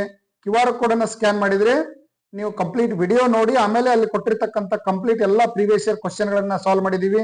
ವಿತ್ ಡಿಟೇಲ್ ಆನ್ಸರ್ ಗಳನ್ನ ಕೊಟ್ಟಿದೀವಿ. ಈ ಬುಕ್ಸ್ ಗಳನ್ನ ನೀವು ಯೂಸ್ ಮಾಡಬಹುದು. ಪ್ರತಿಯೊಬ್ಬ ಕಾಂಪಿಟೇಟಿವ್ ಎಕ್ಸಾಮ್ ಬರೀತಕ್ಕಂಥ ವಿದ್ಯಾರ್ಥಿ ಹತ್ರ ಕನ್ನಡ ಮೀಡಿಯಂದಲ್ಲಿ ಇಂಥ ಬುಕ್ಗಳು ಬೇರೆ ಎಲ್ಲಿ ಸಿಗೋದಿಲ್ಲ. ಕಂಪ್ಲೀಟ್ ಸಿಲೆಬಸ್ ಇದೆ. ಈ ಪುಸ್ತಕಗಳನ್ನ ಯೂಸ್ ಮಾಡಿ. ಯಾರಿಗೆ ಈ ಪುಸ್ತಕಗಳು ಬೇಕು ಅವ್ರು ಏನ್ ಮಾಡ್ಬೋದು ನೋಡ್ರಿ. ಇದ್ರ ಜೊತೆ RRB ಗ್ರೂಪ್ ಡಿ NTPCಗೆ 450 ರುಪೀಸು, ಮ್ಯಾಥ್ಸು, ಆಮೇಲೆ ಸ್ಟ್ಯಾಟಿಕ್ GK ಮತ್ತು ಸೈನ್ಸ್ ನೋಟ್ಸು, ಇವು 4 ಪುಸ್ತಕಗಳನ್ನ ಕೇವಲ 850 ರೂಪಾಯಿಗೆ ನಾವು ಕಳಿಸ್ತಾ ಇದೀವಿ. ಅಂದ್ರೆ ಟೋಟಲಿ ಇದು 1100 ಮ್ಯಾಗ್ ಆಗ್ತದೆ. ಸೊ ನಾವು ಜಸ್ಟ್ 850 ರೂಪಾಯಿಗೆ ಉಚಿತ ಕೊರಿಯರ್ ಮೂಲಕ ಕಳಿಸ್ತಾ ಇದೀವಿ. ಯಾರಿಗೆ ಈ ಪುಸ್ತಕ ಬೇಕು ಇಲ್ಲಿರುವಂತ ನಂಬರ್ಗೆ 8618748199 ನಂಬರ್ಗೆ ಫೋನ್ ಪೇ ಮಾಡಿ ಅದರ ಸ್ಕ್ರೀನ್ ಶಾಟ್ ಮತ್ತು ನಿಮ್ಮ ಅಡ್ರೆಸ್ ಅನ್ನು ನಮಗೆ ವಾಟ್ಸ್ಆಪ್ ಮಾಡಿದ್ರೆ ನೇರವಾಗಿ ಪುಸ್ತಕವನ್ನು ನಾವು ನಿಮಗೆ ಕಳಿಸ್ತೀವಿ. ಇಲ್ಲ ನಮ್ಮ ಆಪ್ ಅಲ್ಲೇ ನೀವು ಆರ್ಡರ್ ಮಾಡಿನೂ ಪರ್ಚೇಸ್ ಮಾಡಬಹುದು.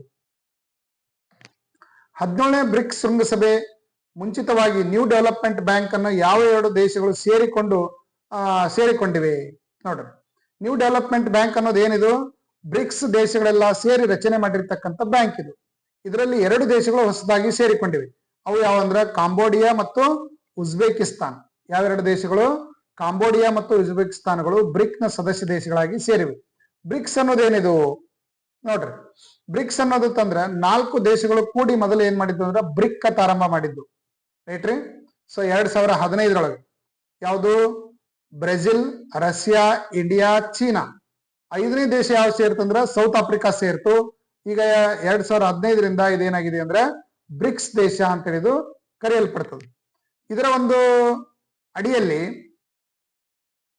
ನ್ಯೂ ಡೆವಲಪ್ಮೆಂಟ್ ಬ್ಯಾಂಕ್ ಅನ್ನ ಈ ವರ್ಷ ಸ್ಥಾಪನೆ ಮಾಡಿದ್ರು. ಇದರ ಒಂದು ಹೆಡ್ ಕ್ವಾರ್ಟರ್ ಎಲ್ಲಿದೆ ಅಂದ್ರೆ ಚೀನಾದ ಶಾಂಘೈ ನಗರದಲ್ಲಿ ಐತಿ ಅಂತ ಹೇಳ್ಬೋದು.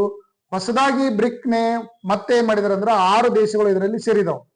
ಅವು ಯಾವಪ್ಪ? Bangladesh, UAE, Egypt, Algeria, Cambodia ಮತ್ತು ಉಜ್ಬೇಕಿಸ್ತಾನ್. ಈ ಸದ್ ನಾವು ಇದಕ್ಕೆ ಏನ್ ಕರಿತೀವಿ ಅಂದ್ರೆ ಬ್ರಿಕ್ಸ್ ಪ್ಲಸ್ ಅಂತ ಕರಿತೀವಿ. ಇದಕ್ಕೆ ಏನ್ ಕರಿತೀವಿ? ಇದಕ್ಕೆ ಬ್ರಿಕ್ಸ್ ಪ್ಲಸ್. ಇದು ಪರೀಕ್ಷಾ ದೃಷ್ಟಿಯಿಂದ ಮೋಸ್ಟ್ ಇಂಪಾರ್ಟೆಂಟ್ ಆಗಿರುವಂತ ಇಂಟರ್ನ್ಯಾಷನಲ್ ಕರೆಂಟ್ ಅಫೇರ್ಸ್. ಇದು 17ನೇ ಬ್ರಿಕ್ಸ್ ಶೃಂಗಸಭೆ 2025 ಇದು ಇತ್ತೀಚೆಗೆ ಯಾವ ದೇಶದಲ್ಲಿ ನಡೀತು? India, South Africa, Brazil, China. So answer ಯಾವ್ದತ್ತಂದ್ರ ಸೌತ್ ಆಫ್ರಿಕಾದಲ್ಲಿ ಈ ಒಂದು ಸಮಾವೇಶ ನಡೀತು. ಪ್ರತಿ ವರ್ಷ ಇದು ಬ್ರಿಕ್ಸ್ ಸಮಾವೇಶ ನಡೀತದೆ. ಈ ಬಾರಿ ಸಮಾವೇಶ ನಡೆದಿದ್ದಲ್ಲಿ ಅಂದ್ರೆ ಬ್ರೆಜಿಲ್ ನ ರಾಜಧಾನಿ ಆಗಿರ್ತಕ್ಕಂಥ ರಿಯೋ ಡಿ ಜನೈರೋದಲ್ಲಿ. ಯಾವ್ದಿದು? Rio de Janeiro. ನೋಡ್ರಿ, ಇದು ಕಂಟೆಂಟ್ ಗಳನ್ನ ನಾನು ಇಂಗ್ಲಿಷ್ ಅಂಡ್ ಕನ್ನಡದಲ್ಲಿ ಎರಡರಲ್ಲಿನೂ ತಂದಿದ್ದೀನಿ. ಇದು ಎಲ್ಲದಕ್ಕೂ ಹೆಲ್ಪ್ಫುಲ್ ಆಗ್ತಕ್ಕಂಥ ಎಕ್ಸಾಮ್ ಏನ್ ಬೇಕು ಅಷ್ಟೇ ಪಾಯಿಂಟ್ಸ್ ಅನ್ನು ತೆಗೆದುಕೊಂಡು ಬಂದಿದ್ದೀನಿ. ಈ ವಿಡಿಯೋ ನೀವು ಕೊನೆವರೆಗೆ ನೋಡಿ. ವಿಡಿಯೋ ದೊಡ್ಡದಾಗಿರ್ಬೋದು, ಬಟ್ ನೀವು ಕಂಟಿನ್ಯೂ ಆಗಿ ಇದನ್ನ ನೋಡಿದ್ರೆ ಕಂಪ್ಲೀಟ್ ಇದನ್ನ ಬಿಟ್ಟು ಯಾವ ಕ್ವಶನ್ಗಳು ಬರೋದಿಲ್ಲ.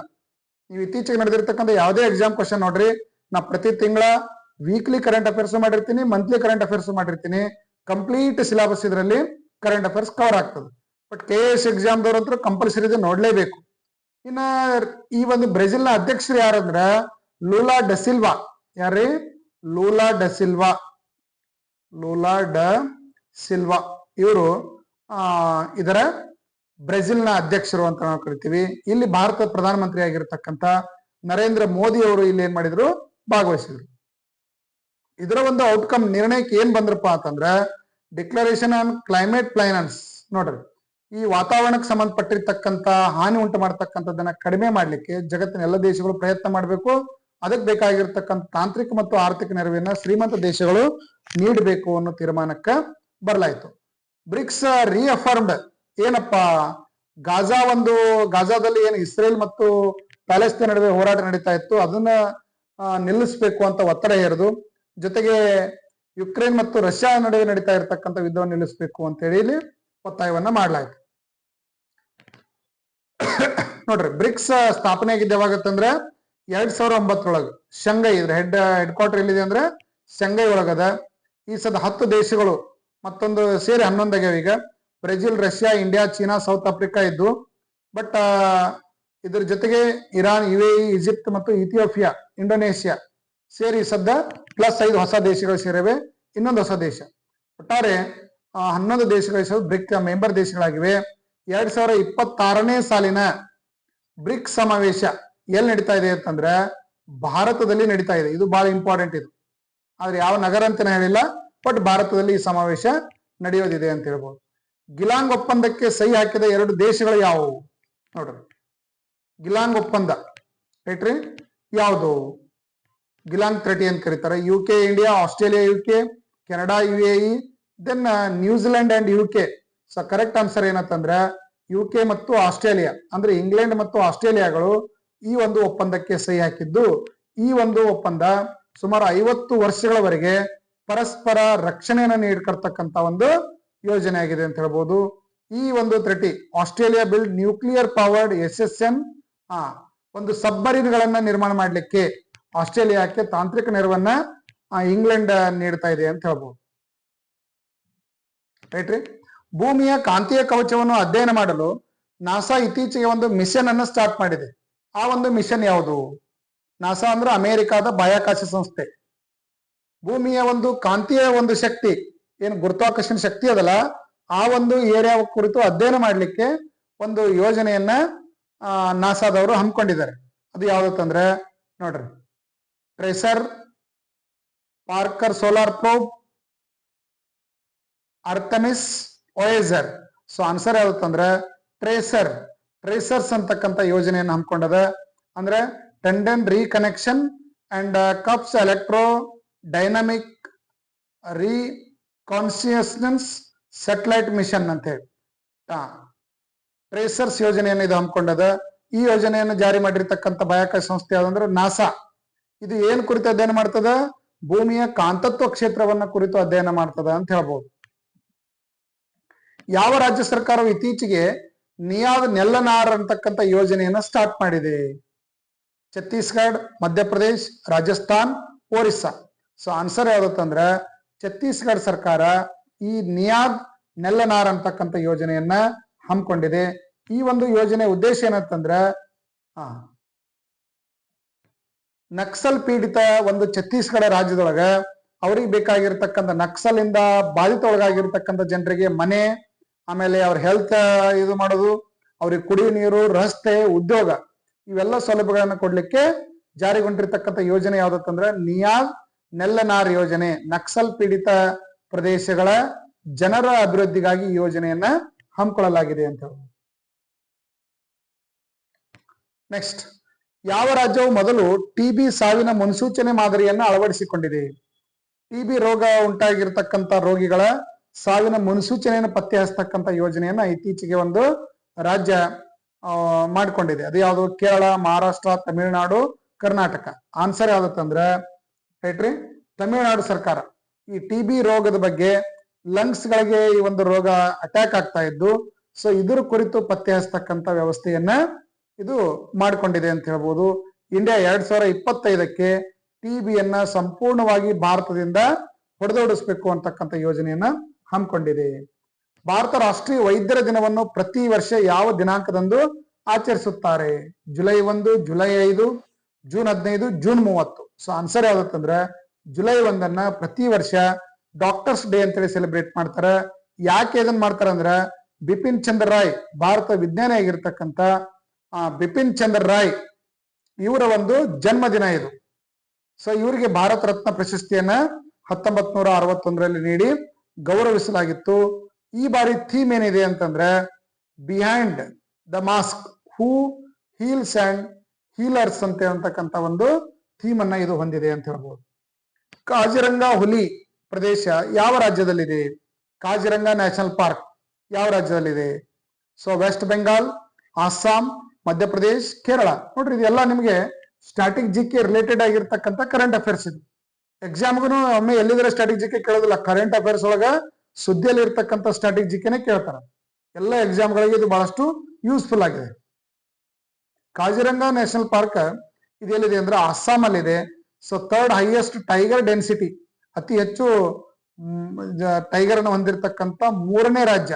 ಹಂಗಂದ್ರ ಫಸ್ಟ್ ಯಾವ್ದಿದೆ ಅಂತಂದ್ರೆ ಕರ್ನಾಟಕದ ಬಂಡೀಪುರ, ಅತಿ ಹೆಚ್ಚು ಹುಲಿಗಳನ್ನು ಹೊಂದಿರತಕ್ಕಂಥ ರಾಜ್ಯ. 2ನೇದ್ದು ಜಮ್ ಕಾರ್ಬೆಟ್ ನ್ಯಾಷನಲ್ ಪಾರ್ಕ್, ಇದು ಎಲ್ಲಿದೆ? ಉತ್ತರಾಖಂಡದಲ್ಲಿದೆ. 3rd ಯಾವ್ದತ್ತಂದ್ರ ಆಸಾಂ ಅಲ್ಲಿ ಬರ್ತಕ್ಕಂಥ ಕಾಜಿರಂಗ ನ್ಯಾಷನಲ್ ಪಾರ್ಕ್ ಅಂತ ಹೇಳ್ಬೋದು. 2025ರ ಬೇಸಿಗೆ ವಿಶ್ವವಿದ್ಯಾಲಯ, ಸಮರ್ ವಿಶ್ವವಿದ್ಯಾಲಯ ಒಂದು ಗೇಮ್ಸ್ಗಳು, ಯೂನಿವರ್ಸಿಟಿ ಗೇಮ್ಸ್ಗಳು ಇತ್ತೀಚೆಗೆ ಭಾರತ ಎಷ್ಟು ಪದಕಗಳನ್ನ ಪಡೆದಿದೆ? ವರ್ಲ್ಡ್ ಯೂನಿವರ್ಸಿಟಿ ಗೇಮ್ಸ್ ಎಲ್ಲಿ ನಡೆದು? ಇವ್ರಿ ಜರ್ಮನಿ ಒಳಗೆ ನಡೀತು. ಅದರಲ್ಲಿ ಭಾರತ ಪಡೆದಿರ್ತಕ್ಕಂಥ ಮೆಡಲ್ ಎಷ್ಟಂದ್ರೆ 12 ಮೆಡಲ್ಗಳನ್ನ ಭಾರತ ಪಡೀತು. ಫಸ್ಟ್ ಯಾವ್ದಿದೆ ಅಂತಂದ್ರೆ ಜಪಾನ್ ಇದೆ, ಟೋಟಲ್ 79 ಮೆಡಲ್ಸ್ ಪಡೆದಾರೆ. 2ನೇದು ಯಾವ್ದಂದ್ರೆ ಚೀನಾ ಇದೆ. ಭಾರತ ಇದರಲ್ಲಿ ಎಷ್ಟು ಮೆಡಲ್ ಪಡೆದಿದೆ ಅಂದ್ರೆ 12 ಮೆಡಲ್ಗಳನ್ನು ಪಡೆದಿದೆ. ಇದರಲ್ಲಿ ಗೋಲ್ಡ್ 2, ಸಿಲ್ವರ್ 5, ಬ್ರೋಂಜ್ 5, ಒಟ್ಟು 12 ಮೆಡಲ್ಸ್ ಗಳನ್ನ ಭಾರತ ಪಡೆದಿದ್ದು. ವಿಶ್ವ ರ್ಯಾಂಕಿಂಗ್ ನಲ್ಲಿ ಭಾರತದ ರ್ಯಾಂಕ್ ಎಷ್ಟಿದೆ ಅಂದ್ರೆ 20ನೇ ರ್ಯಾಂಕ್ ಇದೆ. ಎಷ್ಟನೇ ರ್ಯಾಂಕ್ ಇದೆ? 20th ರ್ಯಾಂಕ್ ಇದೆ ಅಂತ ಹೇಳ್ಬೋದು. ಪೆಟ್ರೋಲ್ ನಲ್ಲಿ ಭಾರತ ಪ್ರಸ್ತುತ ಎಥನಾಲ್ ಮಿಶ್ರಣವನ್ನ ಎಷ್ಟಕ್ಕೆ ಮಾಡ್ಲಿಕ್ಕೆ ನಿರ್ಧರಿಸಿದೆ? ಎಥನಾಲ್ ಅನ್ನೋದು ಇದೊಂದು ಬಯೋ ಫ್ಯೂಯಲ್ ಅಂತ ಕರಿತೀವಿ, ಇದನ್ನು ಜೈವಿಕ ಇಂಧನ ಅಂತ ಕರಿತೀವಿ. ಪೆಟ್ರೋಲ್ ಇದನ್ನು ಮಿಕ್ಸರ್ ಮಾಡೋದ್ರಿಂದ ವಾಯು ಮಾಲಿನ್ಯವನ್ನು ತಡೆಗಟ್ಟಬಹುದು, ಅಥವಾ ಆಯಾತ ಪ್ರಮಾಣವನ್ನ ನಾವೇನು ಇಂಪೋರ್ಟ್ ಮಾಡ್ಕೊಳ್ತಾ ಇದೀವಿ ಅದನ್ನು ಖರ್ಚನ್ನ ಕಡಿಮೆ ಮಾಡಬಹುದು. ಎಷ್ಟು ಪ್ರಮಾಣ ಮಾಡ್ಲಿಕ್ಕೆ ಕೇಂದ್ರ ಸರ್ಕಾರ ನಿರ್ದೇಶಿಸಿದೆ ಅಂದ್ರೆ 20%. ಎಷ್ಟ್ರಿ? ಎಥಲಾನ್ ಅಲ್ಲ 20%ಗೆ ನಾವು ಮಿಕ್ಸ್ ಮಾಡಿ ಪೆಟ್ರೋಲ್ದಲ್ಲಿ ನಾವು ಮಾಡಬೇಕು ಅಂತ ಇದನ್ನ ಮಾಡಲಾಗಿದೆ. ಎಥನಾಲ್ ಬ್ಲೆಂಡಿಂಗ್ ಪೆಟ್ರೋಲ್ ಈ ಒಂದು ಪ್ರೋಗ್ರಾಮ್ 2003ರಲ್ಲಿ ಭಾರತದಲ್ಲಿ ಇದು ಆರಂಭ ಆಯಿತು. ಗವರ್ಮೆಂಟ್ ಟಾರ್ಗೆಟ್ ಏನ್ ಇಟ್ಕೊಂಡಿದೆ ಅಂದ್ರೆ 20% ಒಂದು ಟಾರ್ಗೆಟ್ ಅನ್ನ ಇದು ಇಟ್ಕೊಂಡಿದೆ. 80% ಪೆಟ್ರೋಲ್, 20% ಎಥನಾಲ್. 2030 ಅನ್ನೋದ್ರೊಳಗಾಗಿ ಇದನ್ನ ಅಚೀವ್ ಮಾಡಬೇಕು ಅಂತೇಳಿ ಸರ್ಕಾರ ತೀರ್ಮಾನಕ್ಕೆ ಬಂದಿದೆ. ಸೊ ಎಥನಾಲ್ ಎದರಿಂದ ತಯಾರಾಗ್ತದೆ ಅಂತಂದ್ರೆ ಜೈವಿಕ ವಸ್ತುಗಳಿಂದ, ಅಂದ್ರೆ ಕಬ್ಬ್ ಆಗಿರ್ಬೋದು, ಕ್ರಾಪ್ಸ್ ಆಗಿರ್ಬೋದು, ವೆಜಿಟೇಬಲ್ ವೇಸ್ಟ್ ಗಳಾಗಿರ್ಬೋದು, ಇವೇನು ಸಸ್ಯ ಮೂಲಗಳಿರ್ತಾವಲ್ಲ ಇದರಗಳಿಂದ ಏನಾಗ್ತದೆ ಅಂದ್ರೆ ಎಥನಾಲ್ ಅನ್ನ ತಯಾರು ಮಾಡ್ಲಾಗ್ತಾ ಇದೆ ಅಂತ ಹೇಳ್ಬೋದು. ಈಗ ಎಥನಾಲ್ ಫ್ಯಾಕ್ಟರಿಗಳು ಎಲ್ಲಾ ಕಡೆ ಸ್ಥಾಪನೆ ಆಗ್ಯಾವು. ನಮ್ಮ ಒಂದು ನಗರ ಬಿಜಾಪುರ ಶಾಸಕರಾಗಿರ್ತಕ್ಕಂಥ ಬಸನಗೌಡ ಪಾಟೀಲ್ ಯತ್ನಾಳ್ ಅವರು ಚಿಂಚೋಳಿಯಲ್ಲಿ ಕಂಪ್ಲೀಟ್ ಎಥನಾಲ್ ಅನ್ನೇ ತಯಾರು ಮಾಡ್ತಕ್ಕಂಥ ಫ್ಯಾಕ್ಟರಿಯನ್ನ ಅವ್ರು ರೆಡಿ ಮಾಡಿದ್ದಾರೆ. ಅಲ್ಲಿ ಈಗ ಆಲ್ರೆಡಿ ಪ್ರೊಡಕ್ಟ್ ಸ್ಟಾರ್ಟ್ ಆಗಿದೆ. ಸೊ ಇಂಥ ಅನೇಕ ಒಂದು ಫ್ಯಾಕ್ಟರಿಗಳನ್ನು ಚಾಲೂ ಮಾಡಿ ಪೆಟ್ರೋಲ್ಗಳಲ್ಲಿ ಅದನ್ನು ಮಿಕ್ಸ್ ಮಾಡಿ ಮಾರಾಟ ಮಾಡ್ತಕ್ಕಂಥ ವ್ಯವಸ್ಥೆಯನ್ನ ತರಲಿಕ್ಕೆ ಡಿಸೈಡ್ ಮಾಡಲಾಗಿದೆ. MSMEಗಳಿಗಾಗಿ AD ಯೋಜನೆಯನ್ನ ಪ್ರಾರಂಭಿಸಿದ್ದು ಯಾರು?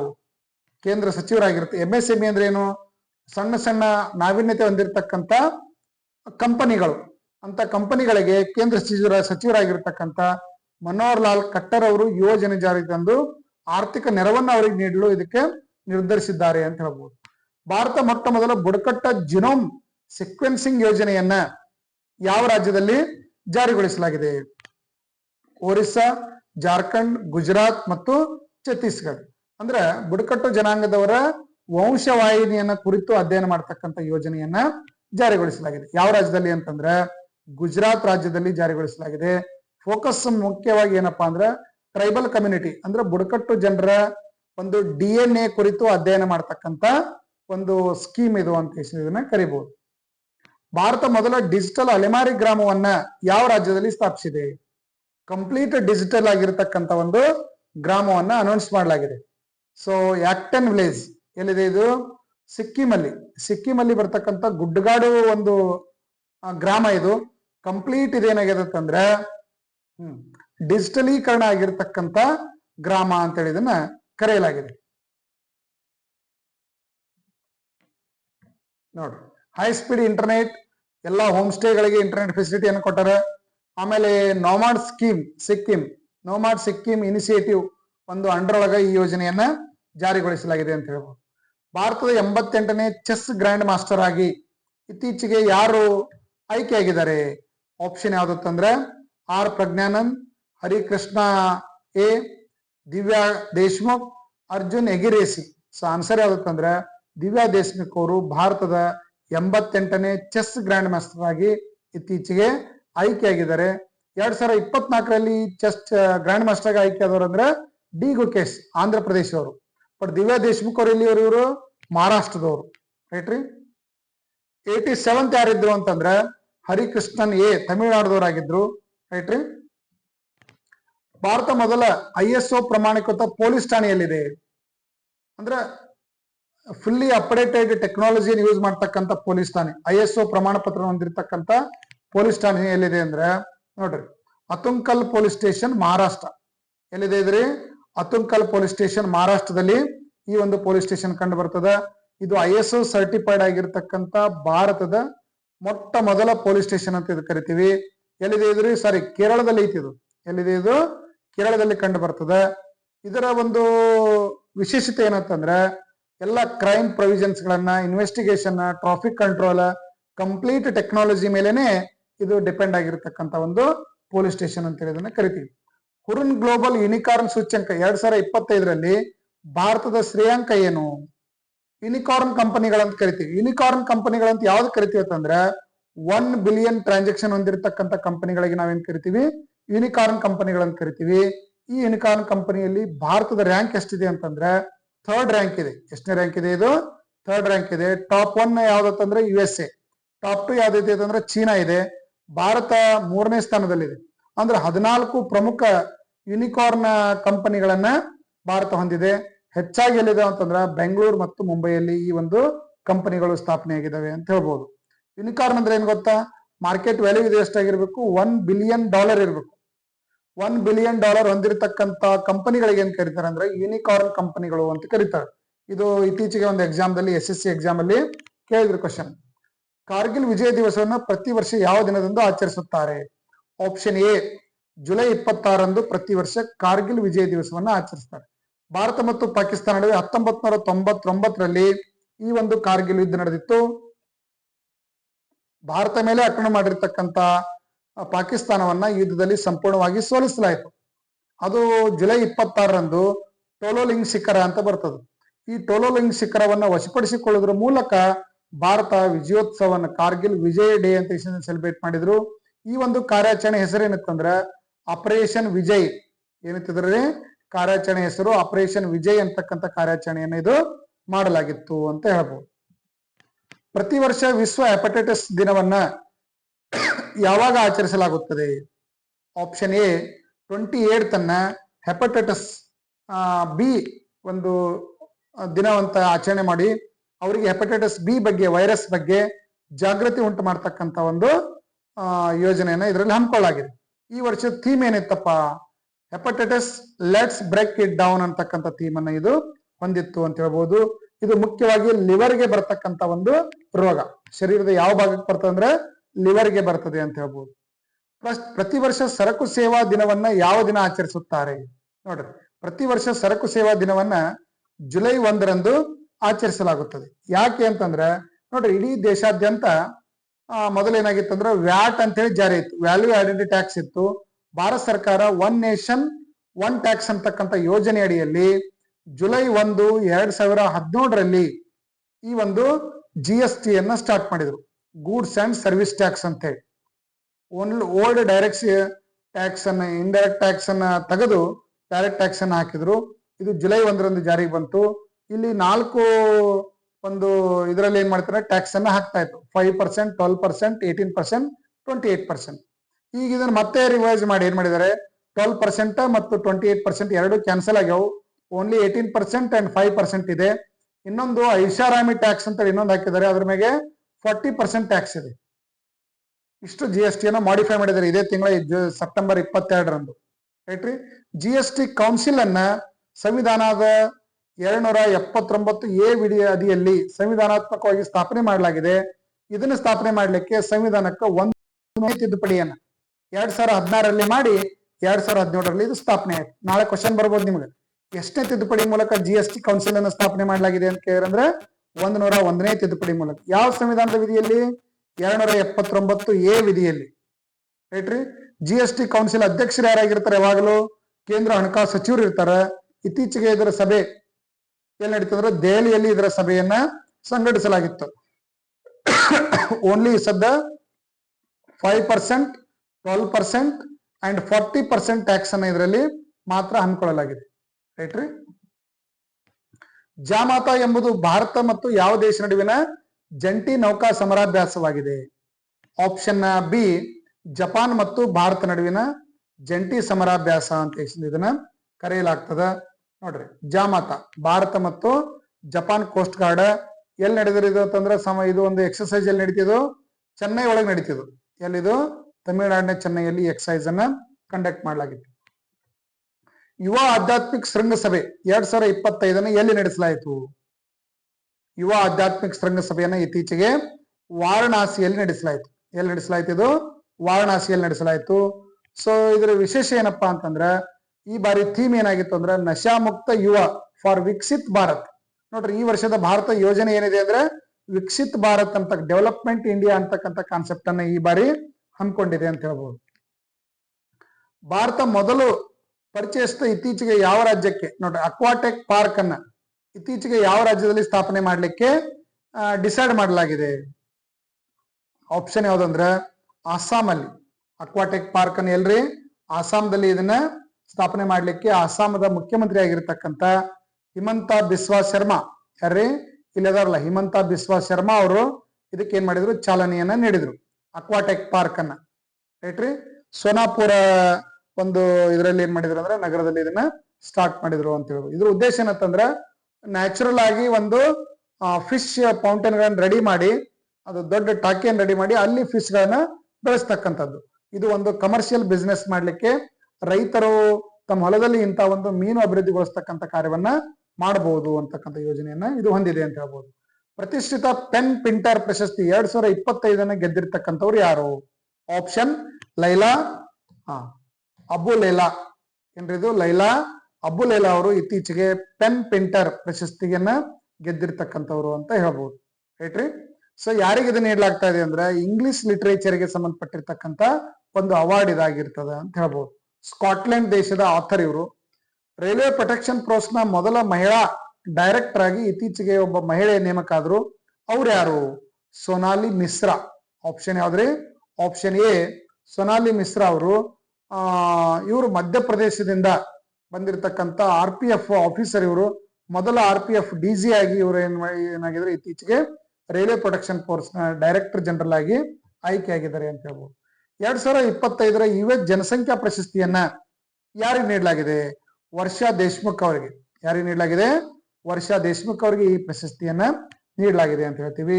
ವರ್ಷಾ ದೇಶ್ಮುಖ್ ಅವರು ನೋಡ್ರಿ ಪಾಪ್ಯುಲೇಷನ್ UN ಪಾಪ್ಯುಲೇಷನ್ ಅವಾರ್ಡ್ ಇದು. ಇವರು ಜೆಂಡರ್ ಈಕ್ವಾಲಿಟಿ, ಮಹಿಳೆಯರ ಒಂದು ಸ್ಥಾನಮಾನ ಉತ್ತಮಪಡಿಸಲಿಕ್ಕೆ, ಲಿಂಗ ತಾರತಮ್ಯ ಹೋಗಲಾಡಿಸಲಿಕ್ಕೆ ಭಾರತದಲ್ಲಿ ಬಹಳಷ್ಟು ಕೆಲಸ ಮಾಡಿದ್ದಾರೆ. ಅದನ್ನು ಗುರುತಿಸಿ ವಿಶ್ವಸಂಸ್ಥೆ ಈ ಪ್ರಶಸ್ತಿಯನ್ನ ನೀಡಲಾಗಿದೆ ಅಂತ ಹೇಳ್ಬೋದು.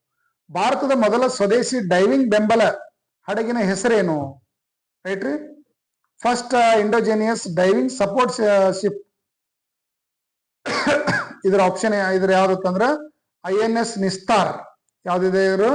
INS ನಿಸ್ತಾರ. ಇದು ಭಾರತದಲ್ಲಿ ಅಭಿವೃದ್ಧಿ ಆಗಿರ್ತಕ್ಕಂಥ ವಿಶಾಖಪಟ್ಟಣ, ಎಲ್ಲಿ ಆಂಧ್ರದ ವಿಶಾಖಪಟ್ಟಣದಲ್ಲಿ ಈ ಒಂದು ಸಬ್ಮರೀನ್ ಅನ್ನ, ಇದು ಒಂದು ಹಡಗನ್ನ ಇದು ನಿರ್ಮಾಣವನ್ನ ಮಾಡಲಾಯಿತು ಅಂತ ಹೇಳ್ಬೋದು. ಮುಖ್ಯಮಂತ್ರಿ ಸೆಹತ್ ಯೋಜನೆಯನ್ನ ಇತ್ತೀಚೆಗೆ ಯಾವ ರಾಜ್ಯ ಪ್ರಾರಂಭಿಸಿದೆ? ಮುಖ್ಯಮಂತ್ರಿ ಸೆಹತ್ ಯೋಜನೆ ಭಗವಂತ್ ಮಾನ್, ಇದು ಪಂಜಾಬಿನ ಮುಖ್ಯಮಂತ್ರಿ ಇವರು. ಭಗವಂತ್ ಮಾನ್ ಅವರು ಪಂಜಾಬ್ ಅಲ್ಲಿ ಈ ಯೋಜನೆಯನ್ನ ಸ್ಟಾರ್ಟ್ ಮಾಡಿದ್ರು. ಈ ಯೋಜನೆಯ ಉದ್ದೇಶ ಏನಪ್ಪಾ ನೋಡ್ರಿ, ಹೆಲ್ತ್ ಕೇರ್ ಅಂದ್ರೆ ಕುಟುಂಬದ ಪ್ರತಿ ಸದಸ್ಯರಿಗೆ 10 ಲಕ್ಷದವರೆಗೆ ಒಂದು ಆರೋಗ್ಯ ವಿಮೆಯನ್ನು ಒಳಗೊಂಡಿರ್ತಕ್ಕಂಥ ಯೋಜನೆ ಇದು ಅದ. ಯೋಜನೆ ಹೆಸರೇನ್ರಿ? ಇದು ಸೆಹತ್ ಯೋಜನಾ. ಮುಖ್ಯಮಂತ್ರಿ ಸೆಹತ್ ಯೋಜನಾ ಅಂತ ಹೇಳಿದು ಗುರುತಿಸಲಾಗಿದೆ. ಈಗಾಗಲೇ ನಮ್ಮ ಮೊಬೈಲ್ ಆಪ್ ಬಗ್ಗೆ ಹೇಳಿದೀನಿ. ಈ ಒಂದು ಲೋಗೋ ಇರತಕ್ಕಂಥ ಮೊಬೈಲ್ ಆಪ್ ಅನ್ನ ಪ್ಲೇಸ್ಟೋರ್ ಇಂದ ಡೌನ್ಲೋಡ್ ಮಾಡ್ಕೊಡ್ರಿ. ವಿಡಿಯೋ ಕೋರ್ಸ್ ಇದಾವೆ, PDF ಲೈವ್ ಕ್ಲಾಸ್ಗಳು ಇರ್ತವೆ. PDF ಕೋರ್ಸ್ಗಳು ಬೇಸಿಕ್ ಟು ಅಡ್ವಾನ್ಸ್ ವರೆಗೆ ಎಕ್ಸ್ಪ್ಲೇನ್ ಮಾಡಿದೀವಿ. ಆನ್ಲೈನ್ ಟೆಸ್ಟ್ ಇದೆ, ಕರೆಂಟ್ ಅಫೇರ್ಸ್ ಇದೆ, ಕ್ವಿಜ್ ಇದೆ. ಡೈಲಿ ನಿಮಗೆ ಸ್ಟಡಿ ಡೋಸ್ ಗಳನ್ನ ಇದರಲ್ಲಿ ನಾವು ಕೊಡ್ತೇವೆ. ಇಲ್ಲಿ ಇದೆ ನೋಡ್ರಿ ಸ್ಟಡಿ ಡೋಸ್. ಇದು ಕರೆಂಟ್ ಅಫೇರ್ಸ್ ಫ್ರೀ ಇದೆ, ಕ್ವಿಜ್ ಫ್ರೀ ಇದೆ, ರೈಟ್ ರೀ. ಡೈಲಿ ವೀಕ್ಲಿ ಟೆಸ್ಟ್ಗಳು ಫ್ರೀ ಇದಾವೆ. ಇಲ್ಲಿ ಬುಕ್ಸ್ PDF ನೋಟ್ಸ್ಗಳಿದಾವೆ, ಇದು ಫ್ರೀ ಇದೆ. ಸೊ ಇದನ್ನೆಲ್ಲ ನೀವು ಕೋರ್ಸ್ಗಳು ಫ್ರೀ ಇದೆ. ಸೊ ಕಂಪ್ಲೀಟ್ ಆಗಿ ನೀವು ಇದನ್ನ ಯೂಸ್ ಮಾಡ್ರಿ. ಕರ್ನಾಟಕದಲ್ಲಿ ಇಂಥ ಒಂದು ಸಿಸ್ಟಮ್ ಅನ್ನು ಹೊಂದಿರತಕ್ಕಂಥ ಈ ಕರ್ನಾಟಕದ ಮೊದಲ ಆಪ್ ಅಂತೇಳಿ ಇದನ್ನ ಕರೆಯಲಾಗ್ತದೆ. ರೈಲ್ವೆ SSC ಬ್ಯಾಂಕಿಂಗ್ ಆಫ್ಲೈನ್ ಬ್ಯಾಚ್ಗಳು ಪ್ರತಿ ತಿಂಗಳ 5th and 25th ನಮ್ಮ ಬಿಜಾಪುರದಲ್ಲಿ ಇದು ಸ್ಟಾರ್ಟ್ ಆಗ್ತಾ ಇದೆ. ಬಿಜಾಪುರದಲ್ಲಿ ಕೇಂದ್ರ ಸರ್ಕಾರದ ನೇಮಕಾತಿಗೆ ತರಬೇತಿ ಕೊಡ್ತಕ್ಕಂಥ ಉತ್ತರ ಕರ್ನಾಟಕದ ಏಕೈಕ ಸಂಸ್ಥೆ ಅಂತ ನಾವು ಇದನ್ನ ಕರೆಯಲಾಗ್ತದೆ. ಯೂರೋ ಕರೆನ್ಸಿಯನ್ನು ಅಳವಡಿಸಿಕೊಂಡ 21ನೇ ಸದಸ್ಯ ರಾಷ್ಟ್ರ ಯಾವುದು? Option B Bulgaria. ಯಾವ್ದ್ರಿ ಇದು? ಯೂರೋ ಕರೆನ್ಸಿ ಏನು ಯುರೋಪಿಯನ್ ಯೂನಿಯನ್ ಏನದಾವಲ್ಲ, ಅವು ತಮ್ಮ ಎಲ್ಲಾ ಸದಸ್ಯ ದೇಶಗಳ ನಡುವೆ ಒಂದು ಕರೆನ್ಸಿ ಇದೆ. ನಮ್ದು ಹೆಂಗ್ ರೂಪಾಯಿ ಕರೆನ್ಸಿ ಇದೆ, ಪಾಕಿಸ್ತಾನ ಬೇರೆ ಇದೆ, ಶ್ರೀಲಂಕಾದ ಬೇರೆ ಇದೆ, ನೇಪಾಳದ ಬೇರೆ ಇದೆ. ಹಂಗ ಆಯಾ ದೇಶಗಳು ಬೇರೆ ಕರೆನ್ಸಿ ಹೊಂದಿದ್ರು ಈ ಕರೆನ್ಸಿ ಮಾತ್ರ ಎಲ್ಲಾ ಸದಸ್ಯ ದೇಶಗಳು ನಡೀತದೆ. ಈ ನೋಟ ಅಂತ ಯಾವ್ದತ್ತಂದ್ರೆ ಯೂರೋ ಕರೆನ್ಸಿ. ಇದನ್ನು ಹೊಸದಾಗಿ ಅಳವಡಿಸಿಕೊಂಡಿರ್ತಕ್ಕಂಥ 21ನೇ ರಾಷ್ಟ್ರ ಯಾವ್ದತ್ತಂದ್ರೆ ಬಲ್ಗೇರಿಯಾ ಅಂತೇಳಿ ಇದನ್ನ ಕರೆಯಲಾಗ್ತದೆ. ಈಶಾನ್ಯ ಪ್ರದೇಶಗಳ ಜಿಲ್ಲಾ ಸಸ್ಟೈನಬಲ್ ಡೆವಲಪ್ಮೆಂಟ್ ಗೋಲ್ಸ್ ಸೂಚ್ಯಂಕದ ಅಡಿಯಲ್ಲಿ 2ನೇ ಆವೃತ್ತಿಯಲ್ಲಿ ಯಾವ ಸಂಸ್ಥೆಯನ್ನು ಇತ್ತೀಚೆಗೆ ಬಿಡುಗಡೆ ಮಾಡಿದೆ? ನೋಡ್ರಿ, ಸಸ್ಟೈನಬಲ್ ಡೆವಲಪ್ಮೆಂಟ್ ಗೋಲ್ಸ್ ಅಂತ ಕರಿತೀವಿ. ಇದು ಕನ್ನಡದಾಗ ಏನ್ ಕರಿತೀವಿ ಅಂದ್ರೆ ಸುಸ್ಥಿರ ಅಭಿವೃದ್ಧಿ ಗುರಿಗಳು ಅಂತ ಕರಿತೀವಿ. ಈಶಾನ್ಯ ಪ್ರದೇಶಗಳ ಒಂದು ಡೆವಲಪ್ಮೆಂಟ್ ಯಾವ ತರ ಆಗಿದೆ ಅನ್ನೋ ಕುರಿತು ಅಧ್ಯಯನ ಮಾಡ್ಲಿಕ್ಕೆ ಒಂದು ವರದಿಯನ್ನ ಒಂದು ಸಂಸ್ಥೆ ಬಿಡುಗಡೆ ಮಾಡಿದೆ. ಅದು ಯಾವ್ದತ್ತಂದ್ರೆ ನೀತಿ ಆಯೋಗ. ಯಾವ್ದ್ರಿದು? ನೀತಿ ಆಯೋಗ ಈ ಈಶಾನ್ಯ ರಾಜ್ಯಗಳನ್ನು ಕುರಿತು ಒಂದು ಡೆವಲಪ್ಮೆಂಟ್ ವಿಷನ್ ಅನ್ನ ಇಟ್ಟುಕೊಂಡು ಏನು ಪ್ರೋಗ್ರಾಮ್ ಹಾಕೊಂಡಿದೆ, ಅದರ ಒಂದು ಪರ್ಫಾರ್ಮೆನ್ಸ್ ಅನ್ನ ಇದು ಗುರುತಿಸಿದೆ ಅಂತ ನಾವು ಇದನ್ನ ಕರಿತೀವಿ. ಅತಿ ಹೆಚ್ಚು ಪರ್ಫಾರ್ಮೆನ್ಸ್ ಅನ್ನು ಸಾಧಿಸಿರ್ತಕ್ಕಂಥ ರಾಜ್ಯ ಯಾವ್ದತ್ತಂದ್ರೆ ನೋಡ್ರಿ ಹನತಿಯಾಲ್, ಮಿಜೋರಾಂನ ಹಂತಿಯಾಲ್. ಇದು ಬಹಳಷ್ಟು ಗ್ರೇಟ್ ಅಚೀವ್ಮೆಂಟ್ ಮಾಡಿರ್ತಕ್ಕಂಥ ಜಿಲ್ಲೆ ಅಂತೇಳಿ ಇದನ್ನ ಗುರುತಿಸಲಾಗ್ತದೆ. ಏಷ್ಯಾದ ಅತಿ ದೊಡ್ಡ ಜಂಗಲ್ ಸಫಾರಿಯನ್ನ ಇತ್ತೀಚೆಗೆ ಎಲ್ಲಿ ಆರಂಭಿಸಲಾಗಿದೆ?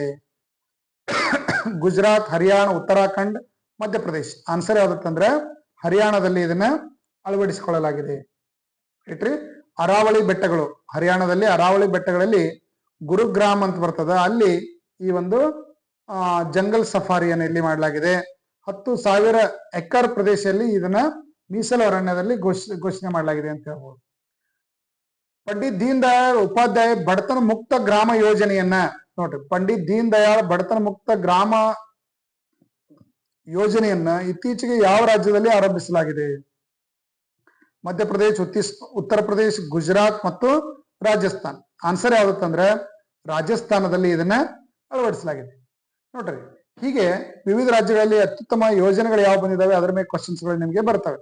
ಇದರ ಒಂದು ಸ್ಕೀಮ್ನ ಅಡಿಯಲ್ಲಿ ಸುಮಾರು 5,000 ಹಳ್ಳಿಗಳಿಗೆ ಫೈನಾನ್ಸಿಯಲ್ ಸಪೋರ್ಟ್ ಕೊಡ್ತಕ್ಕಂಥ BPL ಕುಟುಂಬಗಳಿಗೆ ನೋಡ್ರಿ ಆರ್ಥಿಕ ನೆರವನ್ನು ನೀಡತಕ್ಕಂಥ ಯೋಜನೆ ಇದಾಗಿದ್ದು ಇದನ್ನ ರಾಜಸ್ಥಾನದ ಮುಖ್ಯಮಂತ್ರಿ ಆಗಿರ್ತಕ್ಕಂಥ ಭಜನ್ ಲಾಲ್ ಶರ್ಮಾ, ಯಾರೇ ಭಜನ್ ಲಾಲ್ ಶರ್ಮಾ ಅಂತಕ್ಕಂಥವ್ರು ಈ ಯೋಜನೆಯನ್ನ ಲಾಂಚ್ ಮಾಡಿದ್ರು ಅಂತ ಹೇಳ್ಬೋದು. ವಿಶ್ವ ಬ್ಯಾಂಕ್ ವರದಿಯ ಪ್ರಕಾರ ಭಾರತವು ವಿಶ್ವದ ಅತ್ಯಂತ ಸಮಾನ ದೇಶಗಳಲ್ಲಿ ಒಂದಾಗಿದೆ. ಯಾವುದು ಆಪ್ಷನ್ ಅಂತಂದ್ರೆ ಸಮಾನತೆಯನ್ನು ಕೊಡುವಲ್ಲಿ ವಿಶ್ವ ಬ್ಯಾಂಕ್ ವರದಿ ಪ್ರಕಾರ ಬಹಳಷ್ಟು ಮೋರ್ ಇನ್ಕಮ್ ಈಕ್ವಾಲಿಟಿಯನ್ನು ಹೊಂದಿರತಕ್ಕಂಥ, ಒಂದೇ ತರದ ಇನ್ಕಮ್ ವ್ಯವಸ್ಥೆ ಹೊಂದಿರತಕ್ಕಂಥ ದೇಶಗಳಲ್ಲಿ ಭಾರತ ಎಷ್ಟನೇ ಸ್ಥಾನದಲ್ಲಿದೆ? 4ನೇ ಸ್ಥಾನದಲ್ಲಿದೆ. ಮೊದಲ ಸ್ಥಾನದಲ್ಲಿ ಯಾವುದಿದೆ? ಸ್ಲೋವಕ್ ರಿಪಬ್ಲಿಕ್ ಇದೆ, ಸ್ಲೋವೇನಿಯಾ ಇದೆ, ಬೆಲಾರಸ್ ಇದೆ. 4th ಪ್ಲೇಸ್ ಅಲ್ಲಿ ಇಂಡಿಯಾ ಇದೆ ಅಂತ ನಾವು ಇದನ್ನು ಹೇಳ್ಬೋದು. 2024ರಲ್ಲಿ ವಿಶ್ವದ ಅತಿ ದೊಡ್ಡ ಜೈವಿಕ ಇಂಧನ ಬಳಕೆದಾರ ರಾಷ್ಟ್ರ ಯಾವುದು? ಬಯೋಡೀಸೆಲ್ ಅನ್ನ ಅತಿ ಹೆಚ್ಚು ಪ್ರಮಾಣದಲ್ಲಿ ಬಳಕೆ ಮಾಡಿರ್ತಕ್ಕಂಥ ರ್ಯಾಂಕ್ಗಳ ಪಟ್ಟಿಯಲ್ಲಿ ಭಾರತದ ಸ್ಥಾನ ಎಷ್ಟಿದೆ? Option C 4th. ಎಷ್ಟನೇ ಸ್ಥಾನದಲ್ಲಿದೆ? 4th ಪ್ಲೇಸ್ ಅಲ್ಲಿ ಇದೆ. ಈ according to statistic review of world energy 2025 ಪ್ರಕಾರ, ಜಾಗತಿಕ ಎನರ್ಜಿ ಒಂದು ರಿವ್ಯೂ ಪ್ರಕಾರ ಮೊದಲ ಸ್ಥಾನದಲ್ಲಿ ನೋಡ್ರಿ ಭಾರತ ಈ ಸದ ಎಷ್ಟನೇ ಸ್ಥಾನದಲ್ಲಿದೆ? 4ನೇ ಸ್ಥಾನದಲ್ಲಿದೆ. ಚೀನಾವನ್ನ ಹಿಂದಕ್ಕೆ ಈಗ 4ನೇ ಸ್ಥಾನದಲ್ಲಿ ಬಂದಿದೆ. ಮೊದಲು ಚೀನಾ ಇತ್ತು, ಈಗ ಭಾರತ 4ನೇ ಸ್ಥಾನದಲ್ಲಿ ಬಂದಿದೆ ಅಂತ ಹೇಳ್ಬೋದು. ಬಯೋಫ್ಯೂಲ್ ಗಳನ್ನ, ಎಥೆನಾಲ್ ಗಳನ್ನ, ಬಯೋಡೀಸೆಲ್ ಗಳನ್ನ ಯೂಸ್ ಮಾಡಿ ಪರಿಸರ ಮಾಲಿನ್ಯವನ್ನ ಮತ್ತು ಈ ಇಂಧನ ಆಮದು ಮಾಡ್ಕೊಳ್ಳೋದನ್ನ ತಡೆಗಟ್ಟುವುದು ಇದರ ಮುಖ್ಯವಾಗಿರ್ತಕ್ಕಂಥ ಗುರಿಯಾಗಿದೆ ಅಂತ ಹೇಳ್ಬೋದು. ಭಾರತದ ಮೊದಲ ಮಹಿಳಾ ನೌಕಾಪಡೆಯ ಫೈಟರ್ ಪೈಲಟ್ ಯಾರು? ನೋಡ್ರಿ, ಮಹಿಳಾ ನೌಕಾಪಡೆಯ ಒಳಗೆ ಫೈಟರ್ ಪೈಲಟ್ ಇರಲಿಲ್ಲ ಮಹಿಳೆಯರ ಮೊದಲ, ಈಗ ಒಬ್ಬರನಲ್ಲಿ ಸೇರಿಸಲಾಗಿದೆ. ಆಸ್ಥಾ ಪೋನಿಯಾ, ಪ್ರಿಯಾ ಕುಮಾರ್, ನಂದಿನಿ ನಾಯರ್, ಸುನಿತಾ ಶರ್ಮಾ. ಆನ್ಸರ್ ಯಾವ್ದತ್ತಂದ್ರ ಆಸ್ಥಾ ಪೋನಿಯಾ. ಯಾರ್ದು? ಆಸ್ಥಾ ಪೋನಿಯಾ ಅವರು ಮೊದಲ ಮಹಿಳಾ ಪೈಲಟ್ ಆಗಿ ಈಗ ಇಲ್ಲಿ ಆಯ್ಕೆಯಾಗಿದ್ದಾರೆ. ಜೆನ್ನಿಫರ್ ಗ್ಲೇಮಿಂಗ್ ಮಾಸನ್ ಮೊದಲ ಮಹಿಳಾ ಅಧ್ಯಕ್ಷರಾಗಿ ಇತ್ತೀಚೆಗೆ ಯಾವ ದೇಶದಲ್ಲಿ ಆಯ್ಕೆಯಾದರು? ಸುರಿನಾಮ್. ಯಾವ್ದಿದ್ರೆ? ಸುರಿನಾಮ್ ದೇಶದ ಅಧ್ಯಕ್ಷರಾಗಿ ಆಯ್ಕೆಯಾದರು. Which state become the first to use face ID technology to ration distribution? ನೋಡ್ರಿ, ಇಲ್ಲಿ ತನ ರೇಷನ್ ಕಾರ್ಡ್ ಸಹಿ ಮಾಡಿದ್ರು, ತಂಬ್ ತಗೋತಿದ್ರು. ಈಗ ಏನ್ ಮಾಡಿದ್ದಾರೆ ಅಂದ್ರೆ ಫೇಸ್ ರಿಕಗ್ನೈಸೇಷನ್ ಸಿಸ್ಟಮ್ ಅನ್ನ ಅಳವಡಿಸಲಾಗಿದೆ. ಯಾವ ರಾಜ್ಯದಲ್ಲಿ ಇದನ್ನ ಜಾರಿಗೊಳಿಸಲಾಗಿದೆ ಅಂತಂದ್ರೆ ಹಿಮಾಚಲ್ ಪ್ರದೇಶದಲ್ಲಿ ಜಾರಿಗೊಳಿಸಲಾಗಿದೆ. ಎಲ್ಲಿದ್ರೆ? ಹಿಮಾಚಲ ಪ್ರದೇಶದಲ್ಲಿ ಜಾರಿಗೊಳಿಸಲಾಗಿದೆ ಅಂತ ಹೇಳ್ಬೋದು. ಫಸ್ಟ್ ಸ್ಟೇಟ್ ಇದೆ ಇಂಡಿಯಾದೊಳಗೆ. ಭಾರತ ಇತ್ತೀಚೆಗೆ ಯಾವ ದೇಶದಲ್ಲಿ INS ಥಲಾಲ್ F-71 ಅಂತಕ್ಕಂಥ ಯುದ್ಧ ಒಂದು ಹಡಗನ್ನ ನಿಯೋಜಿಸಿದೆ ಅಂತ ಹೇಳ್ಬೋದು. ಫ್ರಾನ್ಸ್, ರಷ್ಯಾ, USA ಮತ್ತು ತಾಂಜೇನಿಯಾ. ಆನ್ಸರ್ ಯಾವ್ದತ್ತಂದ್ರ ರಷ್ಯಾದಲ್ಲಿ ಭಾರತ ತಮಾಲ್ ಅಂತಕ್ಕಂಥ ಒಂದು ಯುದ್ಧ ಹಡಗನ್ನ ನಿಲ್ಲಿಸಿದೆ ಅಂತ ಹೇಳ್ಬೋದು. ಭಾರತೀಯ ನೌಕಾಪಡೆಗೆ ತಲುಪಿಸಲಾದ ಸ್ವದೇಶಿ ಸ್ಟೆಲ್ತ್ ಫ್ರಿಗೇಟ್ 17A ಒಂದು ಹೆಸರು ಏನಿದೆ? ಉದಯಗಿರಿ, ಮಾರಮ್ಗೋವಾ, ವಿಶಾಖಪಟ್ಟಣಂ, ಶಿವಾಲಿಕ್. ನೋಡ್ರಿ, ಎಲ್ಲಿ ಇದನ್ನ ಈ ಒಂದು ಹಡಗನ್ನ ಪ್ರಾಜೆಕ್ಟ್ 17A ಹಡಗನ್ನ ಪ್ಲೇಸ್ಮೆಂಟ್ ಮಾಡಲಾಗಿದೆ? ಸೊ ಆನ್ಸರ್ ಯಾವ್ದತ್ತಂದ್ರ ಉದಯಗಿರಿ, INS ಉದಯಗಿರಿ ಅಂತೇಳಿ ಇದನ್ನ ಕರೆಯಲಾಗ್ತದ. ಇದು ಎರಡನೇ ಪ್ರಾಜೆಕ್ಟ್ 17A ಅಡಿಯಲ್ಲಿ ಇದನ್ನ ಮಜ್ಗಾಂವ್ ಡಕ್ ಯಾರ್ಡ್ ಅಲ್ಲಿ ಇದನ್ನ ಏನ್ ಮಾಡಿದಾರೆ ಅಂದ್ರೆ ರೆಡಿ ಮಾಡಿದ್ರು ಈ ಯುದ್ಧ ಹಡಗನ್ನ. ಇದನ್ನ ಭಾರತದ ಪಶ್ಚಿಮ ತೀರ ಪ್ರದೇಶವನ್ನ ರಕ್ಷಣೆ ಮಾಡ್ಲಿಕ್ಕೆ ಇದನ್ನ ಈ ಒಂದು ಯುದ್ಧ ಹಡಗನ್ನ ಬಳಕೆ ಮಾಡಲಾಗ್ತಾ ಇದೆ ಅಂತ ಹೇಳ್ಬೋದು. RDI ಯೋಜನೆಗಾಗಿ ಕೇಂದ್ರ ಸಚಿವ ಸಂಪುಟ ಒಟ್ಟು ಎಷ್ಟು ಯೋಜನೆಯನ್ನ ಸಂಶೋಧನೆ, ರಿಸರ್ಚ್, ಡೆವಲಪ್ಮೆಂಟ್ ಅಂಡ್ ಇನ್ನೋವೇಷನ್ ಯೋಜನೆಗೆ ಸರ್ಕಾರ ದುಡ್ಡನ್ನ ಖರ್ಚು ಮಾಡ್ತಾ ಇದೆ? ಎಷ್ಟು ದುಡ್ಡನ್ನು ಖರ್ಚು ಮಾಡ್ಲಿಕ್ಕೆ ಕೇಂದ್ರ ಬಜೆಟ್ ನಲ್ಲಿ ಅನುಮೋದನೆ ನೀಡಲಾಗಿದೆ ಅಂದ್ರೆ 1 ಲಕ್ಷ ಕೋಟಿ ರೂಪಾಯಿ. ಎಷ್ಟು ಇದು? 1 ಲಕ್ಷ ಕೋಟಿ ರೂಪಾಯಿದಷ್ಟು ಹಣವನ್ನ ಖರ್ಚು ಮಾಡ್ಲಿಕ್ಕೆ ಇನ್ನೋವೇಷನ್ಗಾಗಿ ಭಾರತದ ಕ್ಯಾಬಿನೆಟ್ ಅನುಮೋದನೆಯನ್ನು ನೀಡಿದೆ ಅಂತ ಹೇಳ್ತೀವಿ. ರೈಟ್ರಿ? ಡೀಪ್ ಟೆಕ್ನಾಲಜಿಯನ್ನ ಇಲ್ಲಿ ಪತ್ತೆ ಹಚ್ಚೋದು. ಭಾರತ ಮೊದಲ ಮರದ ಗುರುದ್ವಾರವನ್ನ ಎಲ್ಲಿ ಸ್ಥಾಪಿಸಲಾಗಿದೆ? ಕಂಪ್ಲೀಟ್ ಕಟ್ಟಿಗೆಯಿಂದ ತಯಾರಾಗಿರ್ತಕ್ಕಂಥ ಗುರುದ್ವಾರವನ್ನ ಎಲ್ಲಿ ಸ್ಥಾಪನೆಯನ್ನ ಮಾಡಲಾಗಿದೆ? ಫಜಿಲ್ಕಾ, ಪಂಜಾಬಿನ ಫಜಿಲ್ಕಾ ಎಂಬಲ್ಲಿ ಈ ಒಂದು ಗುರುದ್ವಾರವನ್ನ ಕಂಪ್ಲೀಟ್ ಕಟ್ಟಿಗೆಯಲ್ಲಿ ಇದನ್ನ ನಿರ್ಮಾಣ ಮಾಡಲಾಗಿದೆ ಅಂತ ಹೇಳ್ಬೋದು. ಯಾವ ಗುಂಪು ಮೊಟ್ಟ ಮೊದಲ ಬಾರಿಗೆ ಆಟ್ ಸಿ ಅಬ್ಸರ್ವರ್ ಮಿಷನ್ ಅನ್ನ ಪ್ರಾರಂಭಿಸಿದೆ? ನೋಡ್ರಿ, ಅಟ್ ಸಿ ಅಬ್ಸರ್ವರ್ ಮಿಷನ್, ಸಮುದ್ರದಲ್ಲಿ ಅಟ್ ಸಿ ಅಬ್ಸರ್ವರ್ ಮಿಷನ್ ಅನ್ನ ಪ್ರಾರಂಭಿಸಿದ ಗುಂಪು ಯಾವುದು ಅಂದ್ರೆ ನೋಡ್ರಿ ಕ್ವಾಡ್ ದೇಶಗಳು ಅಂದ್ರೆ 4 ದೇಶಗಳ ಒಂದು ಒಕ್ಕೂಟ ಇದು. ಕ್ವಾಡ್ ದೇಶಗಳು ಅಂತ ಕರಿತೀವಿ ಇದಕ್ಕೆ. ದಕ್ಷಿಣ ಏಷ್ಯಾದಲ್ಲಿ ಒಂದು ಬಲಿಷ್ಠತೆಯನ್ನ ಉಂಟು ಮಾಡಲಿಕ್ಕೆ ಒಂದು 4 ದೇಶಗಳ ಒಂದು ಗುಂಪು ಅಂತ ನಾವು ಇದನ್ನು ಕರಿತೀವಿ. ಸೊ ಅದು ಇಂಡಿಯಾ, ಜಪಾನ್, USA ಮತ್ತು ಆಸ್ಟ್ರೇಲಿಯಾ. ಯಾವ್ದ್ರಿ? ಭಾರತ, ಜಪಾನ್, ಆಸ್ಟ್ರೇಲಿಯಾ ಮತ್ತು ಅಮೆರಿಕ ಈ ದೇಶಗಳು ಸೇರಿ ಕ್ವಾಡ್ ಅಂತಕ್ಕಂಥ ಒಂದು ಸಂಘಟನೆಯನ್ನ ಮಾಡ್ಕೊಂಡವು. ಈ ಕ್ವಾಡ್ ಸಂಘಟನೆ ಏನಂದ್ರೆ ಒಂದು ಮಿಲಿಟರಿ ಒಕ್ಕೂಟ. ಇದು ಏನಿದ್ರಿ? ಮಿಲಿಟರಿ ಒಕ್ಕೂಟ. ಯಾವ ಒಂದು ಉದ್ದೇಶಕ್ಕಾಗಿ ಅಂತಂದ್ರೆ ಈ ದಕ್ಷಿಣ ಚೀನಾ ಸಮುದ್ರದಲ್ಲಿ ಚೀನಾದ ಡಾಮಿನೆನ್ಸಿ ಬಹಳ ಆಗ್ಲಕತ್ತದ. ದಕ್ಷಿಣ ಒಂದು ಸಾಗರದಲ್ಲಿ ಇತರ ಯಾವುದೇ ದೇಶಗಳಿಗೆ ಚೀನಾ ಏನ್ ಮಾಡ್ತಾ ಇಲ್ಲ, ಬೆಲೆ ಕೊಡ್ತಾ ಇಲ್ಲ. ತಂದೆ ಒಂದು ಪವರ್ ಅನ್ನ ತೋರಿಸ್ತಾ ಇದೆ. ಆಸ್ಟ್ರೇಲಿಯಾಕ್ಕ ಯಾವಾಗಲೂ ಹೆದರಿಸ್ತಾ ಇದೆ. ಸೊ ನೆರೆ ದೇಶಗಳಿಗೆಲ್ಲ ಒಂದು ತೊಂದರೆ ಕೊಡ್ತಾ ಇದೆ. ಸೊ ಹಂಗಾಗಿ ಅದನ್ನು ಕಂಟ್ರೋಲ್ ಮಾಡೋ ಸಲುವಾಗಿ ಅಮೆರಿಕ, ಜಪಾನ್, ಆಸ್ಟ್ರೇಲಿಯಾ ಮತ್ತು ಭಾರತ ಸೇರಿ ಕ್ವಾಡ್ ಅಂತಕ್ಕಂಥ ಒಂದು ಮಿಲಿಟರಿ ಆರ್ಗನೈಸೇಷನ್ ಅನ್ನ ಮಾಡ್ಕೊಂಡಿದೆ.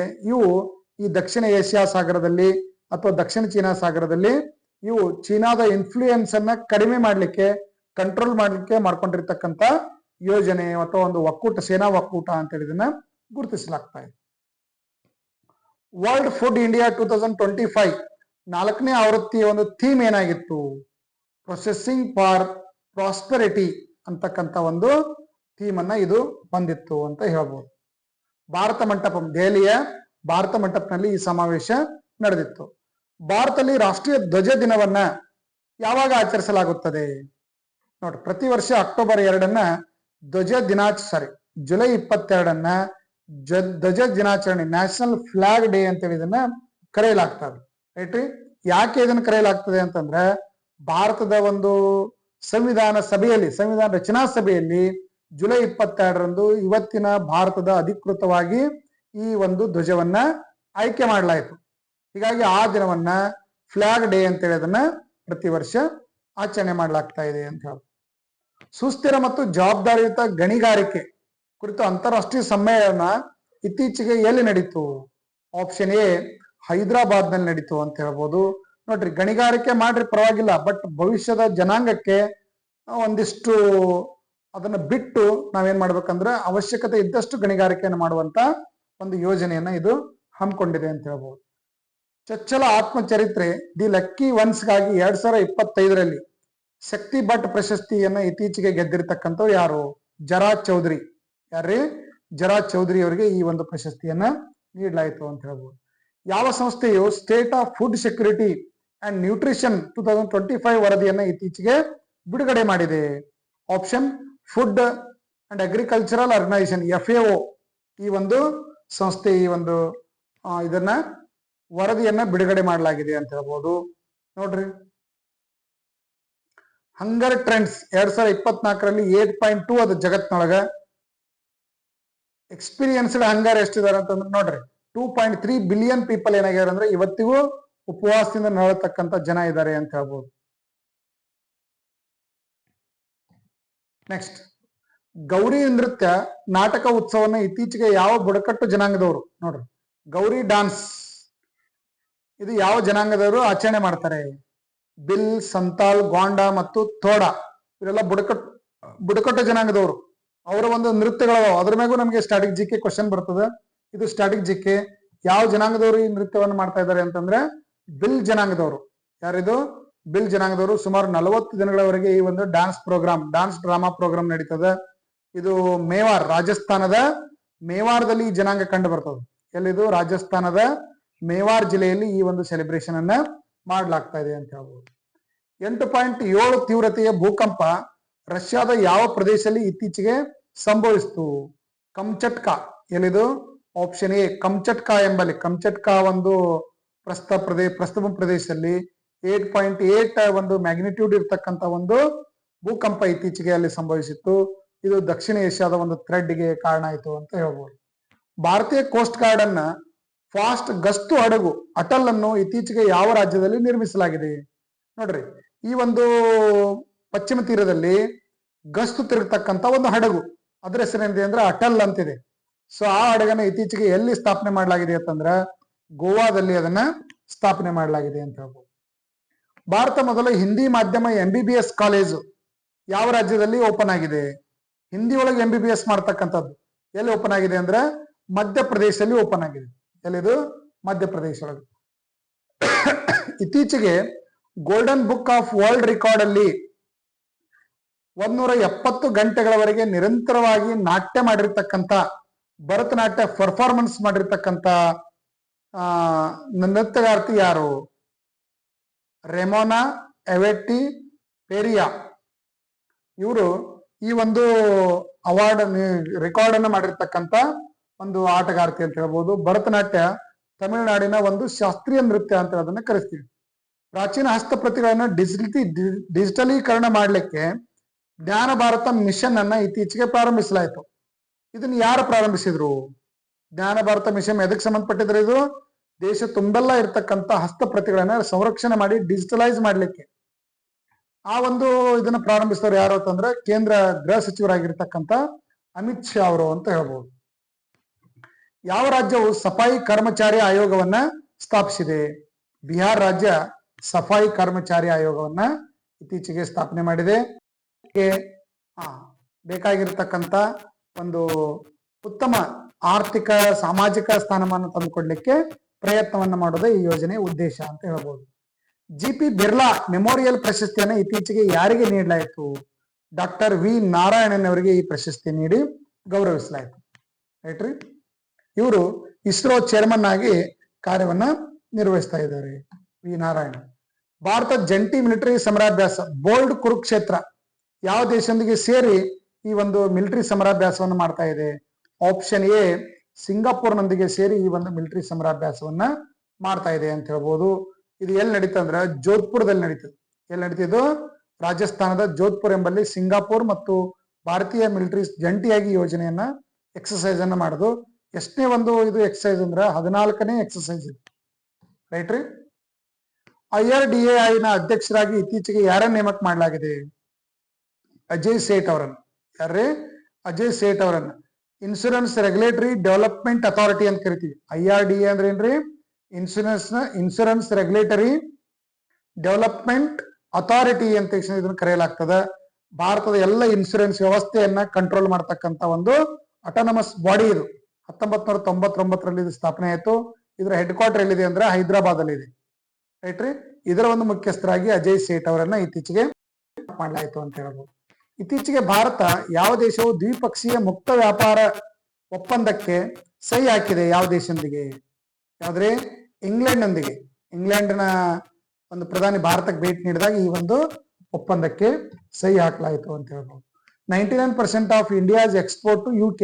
ನೋಡ್ರಿ, ಈ ಒಂದು ಅಗ್ರಿಮೆಂಟ್ ಪ್ರಕಾರ 99% ಎಕ್ಸ್ಪೋರ್ಟ್ ಏನಾಗಿದೆ ಅಂದ್ರೆ ಇಂಗ್ಲೆಂಡ್ ಜೊತೆ ಭಾರತ ಮಾಡ್ತಾ ಇದೆ ಅಂತ ಹೇಳ್ಬೋದು. ಆಸ್ಕರ್ ಫಾರ್ ಮೆಜಿಸಿಯನ್ ಅನ್ನ ಗೆದ್ದಿರ್ತಕ್ಕಂಥ ಭಾರತೀಯರು ಯಾರು ಇತ್ತೀಚೆಗೆ? ಸುಹಾನಿ ಶಾ. ಯಾರ್ರಿ? ಸುಹಾನಿ ಶಾ. ಆಸ್ಕರ್ ಫಾರ್ ಮೆಜಿಸಿಯನ್ ಅಂದ್ರೆ ಮ್ಯಾಜಿಕ್ ಮಾಡೋದ್ರಲ್ಲಿ ಆಸ್ಕರ್ ಅವಾರ್ಡ್ ಗೆದ್ದಿರ್ತಕ್ಕಂಥ ಭಾರತೀಯರು ಅಂತ ಹೇಳ್ಬೋದು. ಭಾರತ ಮೊಟ್ಟ ಮೊದಲ ಗಣಿಗಾರಿಕೆ ಪ್ರವಾಸೋದ್ಯಮ ಯೋಜನೆಯನ್ನ ಇತ್ತೀಚೆಗೆ ಯಾವ ರಾಜ್ಯದಲ್ಲಿ ಪ್ರಾರಂಭಿಸಲಾಗಿದೆ?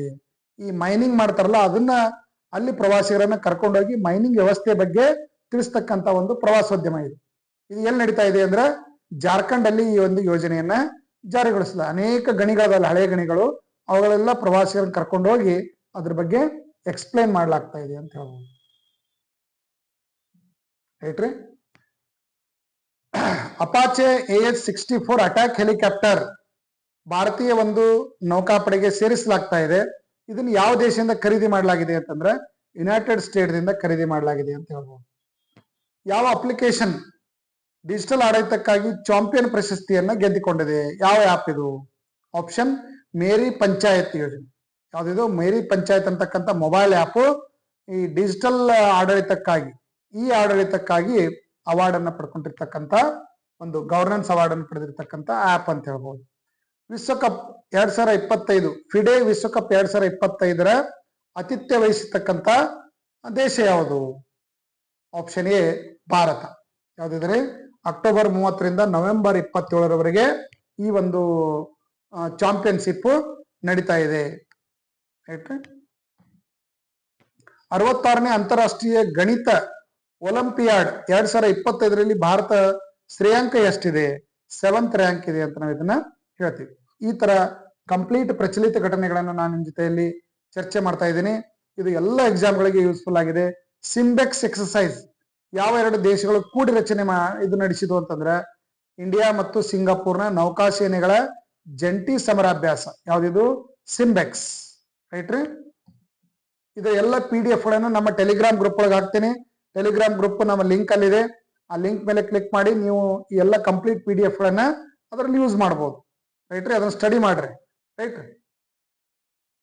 ಇದರಲ್ಲಿ ಭಾಗವಹಿಸಿರ್ತಕ್ಕಂಥ ಭಾರತೀಯ ಒಂದು ಯುದ್ಧ ಹಡಗು ಯಾವ್ದಂದ್ರೆ INS ಸಾತ್ಪುರ. ಎಲ್ಲಿ ಸಮರಾಭ್ಯಾಸ ನಡೀತು ಅಂದ್ರೆ ಸಿಂಗಾಪುರದಲ್ಲಿ ನಡೆದಿತ್ತು. ಎಷ್ಟನೇ ಸಮರಾಭ್ಯಾಸ ಅಂದ್ರೆ 32ನೇ ಸಮರಾಭ್ಯಾಸ ಇದಾಗಿತ್ತು ಅಂತ ಹೇಳ್ಬೋದು. ಯುಲಿಯಾ ಸ್ವಿರಿಡೆಂಕೋ ಇವರು ಇತ್ತೀಚೆಗೆ ಯಾವ ಒಂದು ದೇಶದ ಪ್ರಧಾನಮಂತ್ರಿಯಾಗಿ ಆಯ್ಕೆಯಾಗಿದ್ದಾರೆ? ಯಾವ ದೇಶದ ಪ್ರಧಾನಮಂತ್ರಿಯಾಗಿ? ಉಕ್ರೇನಿನ ಪ್ರಧಾನಮಂತ್ರಿಯಾಗಿ ಇವರು ಆಯ್ಕೆಯಾಗಿದ್ದಾರೆ ಅಂತ ಹೇಳ್ಬೋದು. ಇತ್ತೀಚೆಗೆ ಉಕ್ರೇನ್ ಮತ್ತು ರಷ್ಯಾ ನಡುವೆ ಸುಮಾರು 2 ವರ್ಷಗಳಿಂದ ಯುದ್ಧ ನಡೀತಾ ಇದೆ.